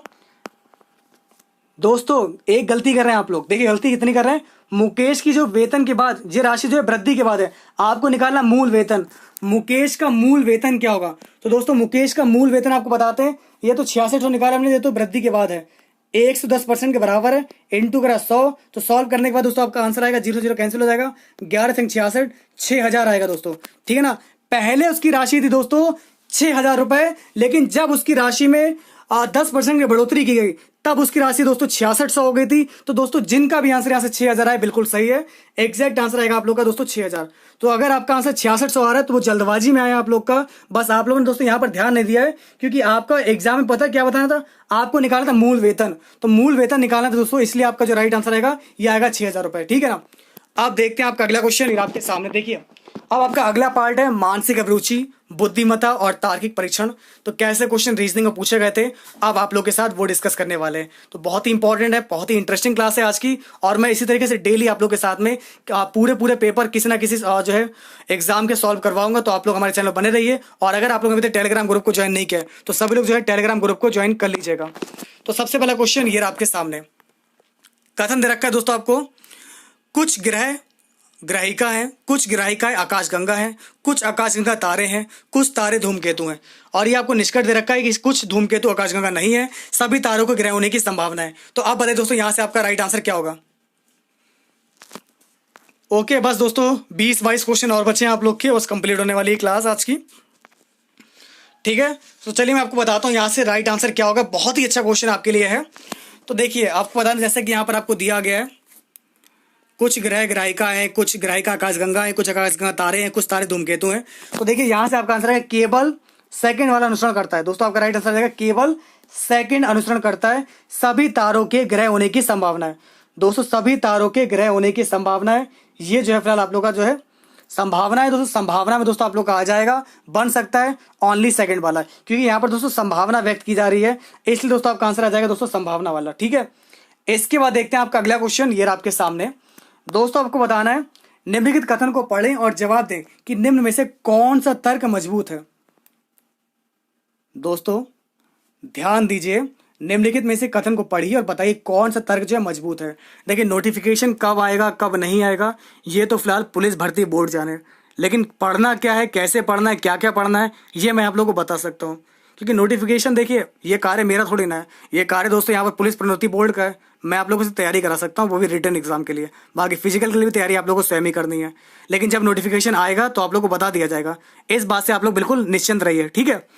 अब देखते हैं आपका अगला क्वेश्चन दिया गया, जब कोई टेनिस खिलाड़ी अपने 30वें दशक में पूर्वार्ध में हो तो उसे निवृत्त होना पड़ता है। तो देखिए यहां से आपका कौन सा सही होगा आप लोग को बताना है। सेकंड क्वेश्चन का आप लोग का जो राइट आंसर आएगा दोस्तों यह आएगा आप लोग का केवल तर्क फर्स्ट मजबूत है। जी दोस्तों बिल्कुल नहीं, पेशेवर खिलाड़ी को खुद तय करना चाहिए कि उसे कब निवृत्त होना चाहिए। ये बात दोस्तों बिल्कुल सही, आप लोग भी जानते हैं जो पेशेवर खिलाड़ी होते हैं वो दोस्तों खुद ही जो है निश्चय करते हैं, निर्णय करते हैं कि उसे जो है कब जो है निवृत्त होना है। तो दोस्तों यहां पर दोस्तों आपका राइट आंसर जाएगा ऑप्शन फर्स्ट वाला, ठीक है ना। केवल तर्क फर्स्ट सही निकलता है, बाकी वाला गलत दे रखा है, तो यहां से आपका आंसर आ जाएगा सी वाला। अब देखते हैं आपका अगला क्वेश्चन आपके सामने, ध्यान से देखिए दोस्तों यहाँ पर डायग्राम को और बताइए दोस्तों इसमें चोर कौन है। देखिए चोर का मतलब यहाँ पर ये है सबसे अलग कौन है, ठीक है। तो ध्यान से देखिए दोस्तों, बताइए एग्जैक्ट आंसर आप लोग का क्या होगा। मैं यहाँ पर एक एक चीज आप लोगों को बता रहा हूँ, छोटी से छोटी चीज, ताकि आप लोग समझते रहिए, पूरे इंटरेस्ट के साथ देखिए क्लास को। और अगर क्लास में मजा नहीं आया तो बिल्कुल मजा आना चाहिए दोस्तों सभी को, क्योंकि क्लास बड़ी इंटरेस्टिंग है। तो बताइए दोस्तों यहाँ पर आखिरकार चोर कौन है, सबसे अलग दोस्तों दिखा कुछ दिख रहा है आपको जो सबसे अलग है। चलिए मैं आपको बता दूं सबसे अलग आपको पता है कौन है इसमें। तो थर्ड क्वेश्चन का यहाँ से फिलहाल आपको जो राइट आंसर आएगा ये आएगा आप लोग का फर्स्ट वाला। क्यों, देखिए आकृति 3 अन्य आकृतियों से भिन्न है क्योंकि इसमें जो है त्रिभुज का शीर्ष अन्य से विपरीत दिशा में है। अब देखिए त्रिभुज का शीर्ष जो है आप लोग का अन्य से विपरीत दिशा में है। तो दोस्तों यहाँ से आपका राइट आंसर क्या आएगा, 3 आएगा, आपका 5 आएगा, 2 आएगा या फिर 1 आएगा। तो जैसा कि दोस्तों यहाँ पर आपको बताया गया है, आपका राइट आंसर दिया गया यहाँ पर ऑप्शन ए वाला। क्योंकि देखिए दोस्तों यहाँ पर जो त्रिभुज का जो चिन्ह दे रखा है दोस्तों सबसे अलग दे रखा है, ओके। और बाकी दोस्तों देख सकते हैं इसके विपरीत दे रखा है यहाँ पर, ठीक है ना। बाकी देखिए दोस्तों यहाँ पर भी सेम है, यहाँ पर भी सेम है, यहाँ पर भी सेम है, यहाँ पर भी सेम है, लेकिन ये दोस्तों देखिए जस्ट अपोजिट दे रखा है। तो दोस्तों बिल्कुल सही बात है दोस्तों। यहाँ से आपका चोर कौन है दोस्तों, ये आप लोग का 3 वाला है, तो राइट आंसर होगा आपका सी वाला। इसके बाद देखते हैं आपका अगला क्वेश्चन। देखिए अब कोडिंग डिकोडिंग से रिलेटेड क्वेश्चन आपके एग्जाम में कैसे आते हैं, क्या लॉजिक है, कैसे पहचानते हैं। देखिए यदि एक विशेष कोड में 857 का अर्थ है गुलाब जामुन आर ग्रेट, तो गुलाब जामुन का नाम सुनकर किसी किसी के मुंह में पानी भी आ रहा होगा फिलहाल। तो दोस्तों यहाँ पर बता दें, यदि एक विशेष कोड में दिया गया है 857 का मतलब रखा है गुलाब जामुन आर ग्रेट, फिर आपको दिया गया 386 का मतलब रखा है ईट ग्रेट प्रोडक्ट्स, ठीक है ना। फिर आपको दिया गया 254, इसका मतलब रखा है लड्डूस आर स्वीट, और 312 का मतलब रखा है ईट टेस्टी लड्डूस। अब दोस्तों बताना यहाँ पर स्वीट का मतलब क्या है। देखिए क्वेश्चन कभी भी अगर आपके सामने ऐसा है तो उसे लगाकर देखना ही पड़ता है, अदरवाइज आप लोग गलत कर सकते हैं। देखिए लगाने का तरीका क्या है, सबसे तरीका आप लोग इस तरीके से लगाइए। ये तो मैंने आपको बताया, यहाँ से देखिए, यहाँ पर दोस्तों देखा मैंने यहाँ पर आर दे रखा है, यहाँ पर आर दे रखा है, यहाँ पर 5 है, यहाँ पर 5 है, तो हमें पता चल गया दोस्तों यहाँ पर आर का मान कितना है दोस्तों, 5 है, ठीक है। फिर आप लोग देखें, मैंने देखा यहाँ पर लड्डू दे रखा है, यहाँ पर लड्डू दे रखा है, यहाँ पर दोस्तों देखिए 2 नंबर कॉमन दे रखा है, और यहाँ पर 2 कॉमन दे रखा है, तो ये हो गया लड्डू। अब देखिए हमारा बच्चा स्वीट, स्वीट का दोस्तों कौन सा नंबर आ रहा है, 4 आ रहा है दोस्तों।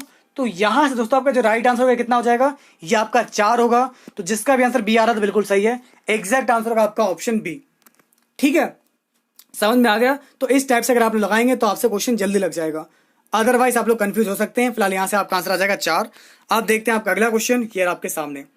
चलिए दोस्तों ध्यान दीजिए, निम्नलिखित श्रृंखला में प्रश्नवाचक के स्थान पर क्या आएगा, आपको यहाँ पर यह बताना है। 7, 10, 124 क्वेश्चन मार्क, 487 और 170। देखिए लॉजिक क्या लग रहा है, बहुत ही अच्छा क्वेश्चन है, बहुत ही इंपॉर्टेंट है। देखिए आपको दिया गया यहाँ पर 2 का स्क्वायर प्लस 3, 2 का स्क्वायर किया प्लस 3 किया, हमारा हो जाएगा 2 दूनी 4 3, 2 दूनी 4 3 7। फिर दोस्तों हमने किया 3 का स्क्वायर 9 आ जाएगा, 1 जोड़ दे हमारा आ जाएगा 10। फिर दोस्तों यहाँ पर क्या हमने 11 का स्क्वायर 121, इसमें 3 जोड़ दिया दोस्तों, हमारा कितना आ जाएगा, समझते रहेगा दोस्तों, कितना आ जाएगा दोस्तों 124 आ जाएगा। फिर देखिए दोस्तों हमारा कितना आ जाएगा, यहाँ पर 7 करेंगे, 7 का स्क्वायर करेंगे दोस्तों, हमारा आ जाएगा 49, और 1 जोड़ देंगे दोस्तों आ जाएगा 50। तो जिसका भी आंसर ऐसे 50 आ रहा है बिल्कुल सही है, ठीक है ना, बिल्कुल समझते रहेगा दोस्तों। यहाँ से आप लोग का देखिए 3 में 4 जोड़ा आप लोग का 11 आ रहा है, और 4 में 6 जोड़ेंगे दोस्तों आपका 13 आएगा। तो लॉजिक दोस्तों जो लग रहा है कॉन्सेप्ट, वो आपका यहाँ पर यह लग रहा है, इसके अकॉर्डिंग दोस्तों यहाँ से आपका आंसर आ जाएगा 50। ओके क्लियर है, सभी को समझ में आ गया। अब देखते हैं आपका अगला क्वेश्चन, ये आपके सामने। दोस्तों ध्यान दीजिए दोस्तों, ये क्वेश्चन बहुत ही इंपॉर्टेंट है। भारत में बन रहे सभी मोबाइलों में जूम ब्रांड का बिक्री सबसे अधिक है। दोस्तों ध्यान दीजिए, आपको दिया गया भारत में बन रहे सभी मोबाइलों में जूम ब्रांड की बिक्री सबसे अधिक है। अब ये पूर्व अनुमान वाले क्वेश्चन है, किस तरीके से आते हैं, किस टाइप से रहते हैं, क्या लेवल रहता है, देख सकते हैं आप लोग। भारत में बिकने वाले सभी मोबाइलों की बिक्री ज्ञात है। भारत में दूसरा कोई मोबाइल इतना नहीं बनता जितना कि जूम बनता है। तो बताइए दोस्तों यहाँ से आप लोगों का क्या होगा, कौन सा अनुमान सही है, पहला वाला या फिर दूसरा वाला। चलिए दोस्तों मैं आपको बताता हूँ। देखिए 10th क्वेश्चन की अगर हम बात करें तो यहाँ से दोस्तों आपका राइट आंसर आ जाएगा केवल फर्स्ट वाला, क्योंकि भारत में बिकने वाले सभी मोबाइलों की बिक्री जो है ज्ञात है। भारत में बिकने वाले सभी मोबाइलों की बिक्री ज्ञात है, इसलिए दोस्तों भारत बन रहे सभी मोबाइलों में जूम ब्रांड की बिक्री जो है सबसे अधिक है। बिक्री ज्ञात है दोस्तों, इसलिए दोस्तों यहाँ पर दे रखा है कि यहाँ पर बिकने वाले सभी मोबाइलों की बिक्री ज्ञात है, तभी उसकी बिक्री सबसे अधिक है। तो ऐसे में दोस्तों पूर्ण अनुमान जो है पहला वाला लगाना बिल्कुल सही होगा। तो जिसका भी आंसर फर्स्ट आ रहा है बिल्कुल सही है, ओनली फर्स्ट। क्लियर है। चलिए दोस्तों और प्रैक्टिस करते हैं यहाँ पर इसी टाइप के क्वेश्चन की। देखिए दोस्तों रीजनिंग का थोड़ा सा लेवल जो है थोड़ा टफ रहता है। यहाँ पर देख सकते हैं कितना बड़ा क्वेश्चन आपके सामने है, क्वेश्चन का साइज देखकर, लेकिन घबराना नहीं है आप लोगों को, क्योंकि लैंग्वेज बहुत ही सिंपल होगी। पढ़िए दोस्तों, ऊपर दी गई सूचना के आधार पर नीचे दिए गए मामले में क्या निर्णय लिया जाना चाहिए। जैसे दोस्तों आपको दिया गया इंदिरा एक मेधावी छात्र है। दोस्तों देखिए आपको दिया गया है इंदिरा की एक मेधावी छात्रा है जिसने 2004 में 94% अंकों के साथ बीकॉम की परीक्षा पास की। ठीक है, वह उड़ीसा से है और महाराष्ट्र में रह रही है। ठीक है, उसने अपने स्कूल बोर्ड की परीक्षाएं पास कर ली हैं। जो पास कर ली हैं। स्नातक होने के बाद से वह बिक्री के पेशे में काम कर रही है और वह अंग्रेजी, ओडिशा, हिंदी और असमिया बोल सकती है। उसकी बर्थ डेट जो है आप लोगों की रखी है 2/1/1981 है। तो बताइए दोस्तों, उम्मीदवार का चयन किया जा रहा है। उम्मीदवार को मानव संसाधन विभाग का महाप्रबंधक के पास भेजा जाना चाहिए। निर्णय लेने के लिए डेटा पर्याप्त है। उम्मीदवार का चयन नहीं किया जाना चाहिए। तो चलिए दोस्तों बताइए यहाँ से एग्जैक्ट आंसर आपका क्या होगा, ये आपको बताना है। तो देख सकते हैं क्वेश्चन का लेवल क्या है, किस तरीके से क्वेश्चन पूछा जा रहा है आपसे। देखिए दी गई जानकारी के अनुसार उम्मीदवार का जो है चयन किया जाना है। तो दोस्तों मतलब दोस्तों क्या है, ये डेटा हम लोग तभी दे सकते हैं जब किसी का चयन करना होता है। तो उम्मीदवार को दोस्तों यहाँ पर सिलेक्शन किया जाना है, जिसके लिए दोस्तों उसकी बर्थ डेट, सिलेक्शन, सारी डिग्रियां ये जरूरी होंगी दोस्तों। यहाँ से दोस्तों आपका आंसर हो जाएगा यहाँ से सेकंड वाला। देखिए इनपुट आउटपुट आपको नहीं आता है, फिलहाल मैंने आज की इस वीडियो में इनपुट आउटपुट वाला क्वेश्चन नहीं लिया है, लेकिन मैं जल्द ही इनपुट आउटपुट का एक सीरीज आपको प्रोवाइड कराने वाला हूं, जिसमें हम लोग इनपुट आउटपुट से रिलेटेड 5 क्वेश्चन डिस्कस करेंगे। वो मैंने इसलिए लिया क्योंकि उस एक क्वेश्चन को कराने में बहुत टाइम लगता है, पहले समझाने में उसमें बहुत टाइम निकल जाएगा, ठीक है ना। लेकिन मैं आपको करा दूंगा। इनपुट आउटपुट वाला बहुत सिंपल होता है, 2 ही तो लॉजिक लगते हैं उसमें, या तो आप लोग करेक्टर से उठा लीजिए या फिर नंबर से देख लीजिए। 2 ही तरीके हैं उसके लगाने के, वो दोनों ही मेथड मैं आपको बता दूंगा। अब देखते हैं आपका नेक्स्ट क्वेश्चन आपके सामने। देखिए आपको दिया गया है सभी कैमरे टीवी हैं, कुछ कैमरे मोबाइल हैं। नहीं वो टॉपिक हार्ड नहीं, वो सिंपल है। इनपुट आउटपुट वाला बस देखिए लॉन्ग है, बस लॉन्ग बहुत है क्वेश्चन लगाने में, लेकिन है सबसे सरल क्वेश्चन। लेकिन तरीका जो है लगाने का उसका बहुत लंबा तरीका है, ठीक है। देखिए सभी कैमरा टीवी हैं, कुछ कैमरे मोबाइल हैं। तो निष्कर्ष रहेगा कुछ मोबाइल टीवी हैं, सभी मोबाइल टीवी हैं। तो कौन सा सही होगा बताइए जल्दी से दोस्तों, बस खत्म करते हैं क्लास को जल्दी से। 16 का राइट आंसर क्या होगा? देखिए 16 की अगर हम बात करें तो आपका आंसर आ जाएगा केवल फर्स्ट, कुछ मोबाइल टीवी है, ठीक है ना दोस्तों। यहाँ पर आपको दिया गया है कुछ मोबाइल टीवी है, ये आप लोग कह सकते हैं, ठीक है ना। तो दोस्तों यहाँ से आप लोग आ जाएगा दोस्तों केवल निष्कर्ष फर्स्ट जो अनुसरण करता है। तो ऐसे में दोस्तों आपका राइट आंसर हो जाएगा ओनली फर्स्ट। अब देखते हैं आपका अगला क्वेश्चन, ये रहा आपके सामने। एक व्यक्ति 30 किलोमीटर दक्षिण दिशा में चलता है। अब देखिए दोस्तों यहाँ पर आपको क्या दिया गया, अब जैसे कि एक व्यक्ति है, अब दोस्तों कोई पागल आगल होगा दोस्तों, जा रहा है दक्षिण दिशा में, ठीक है ना। एक व्यक्ति जो 30 किलोमीटर दक्षिण दिशा में जा रहा है, ठीक है, दक्षिण में चला गया दोस्तों, कितना 30 चला गया दक्षिण में, ओके। 45 डिग्री जो है दक्षिण आवर्त मुड़ जाता है। अब दोस्तों यहाँ पर आपको दिया गया 45 डिग्री जो है ये दक्षिण आवर्त घूम जाता है। चलिए दोस्तों 45 डिग्री जो है दक्षिण आवर्त घूम जाता है, 20 किलोमीटर चलता है। चलिए दोस्तों जैसा कह रहे हैं वैसा कर दे रहे हैं, 45 डिग्री घुमा दिया दोस्तों दक्षिण आवर्त, और कितना चलता है दोस्तों यहाँ से 20 चलता है और है। फिर 90 डिग्री जो है वामावर्त घूमता है, 90 डिग्री जो है दोस्तों वामावर्त घूम जाता है, यानी दोस्तों अब इधर दिशा में जाता है, यानी पहले आ रहा था ऐसे, फिर गया ऐसे, फिर गया दोस्तों ऐसे। यहाँ पर था दोस्तों आपका 30, यहाँ पर दोस्तों चला आप लोग का 20, और फिर चला दोस्तों आपका 10 किलोमीटर। तो इस समय दोस्तों मुंह जो है किस दिशा में, तो दोस्तों ये डायरेक्शन कौन सी होती है दोस्तों, ये डायरेक्शन ये आपका पूरब है, और दोस्तों नीचे आपका दक्षिण है। तो दोस्तों यहाँ से आपका राइट आंसर क्या आ जाएगा, दक्षिण पूरब आएगा ना। तो राइट आंसर हो जाएगा आप लोग का दक्षिण पूरब है। तो जिसका भी आंसर बी आ रहा है बिल्कुल सही है, एग्जैक्ट आंसर हो जाएगा आपका दक्षिण पूरब। ओके क्लियर है, कोई डाउट तो नहीं है? ओके अब देखते हैं आपका अगला क्वेश्चन, ये आपके सामने 24, 36, 21 नेक्स्ट स्टेप में क्या होगा ये आपको निकालना है। तो आइए देखते हैं, पूरा पेपर सॉल्व कराने बस यही फायदा रहता है, एक तो एक ही वीडियो में कंप्लीट क्वेश्चन हो जाते हैं सारे, और आप लोग को ज्यादा वीडियो भी नहीं देखनी पड़ती है, लेकिन टाइम बहुत लग जाता है। देखिए 22 का एग्जैक्ट आंसर क्या होगा आपको बताते हैं। एग्जैक्ट आंसर हो जाएगा यहाँ पर आप लोग का, देखिए 24 दे रखा है, 2 + 4 6 का स्क्वायर हो जाएगा 36।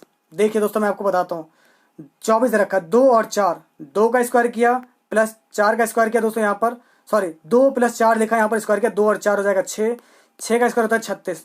तो 2 और 1 देखेंगे यहाँ पर, 21 रखा है, 2 लिखेंगे प्लस 1 लिखेंगे, इसका स्क्वायर करेंगे दोस्तों आ जाएगा हमारा 3 3 9। तो राइट आंसर हो जाएगा दोस्तों यहाँ से 9। तो जिसका भी आंसर 9 आ रहा है बिल्कुल सही है, समझ में आ रहा है सभी को। राइट आंसर हो जाएगा दोस्तों आप लोग का 9, ठीक है ना। मिसप्रिंट होगा दोस्तों, यहाँ से गलती हो गई, एग्जैक्ट आंसर आपका 9 आ जाएगा। समझते रहिएगा दोस्तों। अगर आप लोग चाहते हैं कि मैं ऐसे ही आप लोगों के लिए पूरे पेपर एक ही वीडियो में कंप्लीट कराऊं, तो सभी लोग मिलकर सपोर्ट कीजिएगा, वीडियो को लाइक कीजिएगा, शेयर कीजिएगा। अब देखते हैं फिलहाल आपका नेक्स्ट क्वेश्चन, ये आपके सामने 0, 8, 54, 192, 525, 1080। अब दोस्तों क्या होगा यहाँ पर आपको ये बताना है, बहुत ही अच्छा क्वेश्चन आपके लिए। चलिए बताइए दोस्तों एग्जैक्ट आंसर क्या होगा आपका, A, B, C या फिर D। देखते हैं कौन सबसे पहले बता सकता है, कौन है सबसे धुरंधर यहाँ पर। बहुत ही अच्छा क्वेश्चन आपके लिए, बताइए दोस्तों। 23 क्वेश्चन आपके सामने आ चुका है। देखिए 0 + 0, 0 का स्क्वायर प्लस 0 करेंगे 0 आ जाएगा। अब लॉजिक पता है क्या लग रहा है, यहाँ पर लिखेंगे हम लोग 0 का स्क्वायर प्लस 0 बराबर आपका आ जाएगा 0।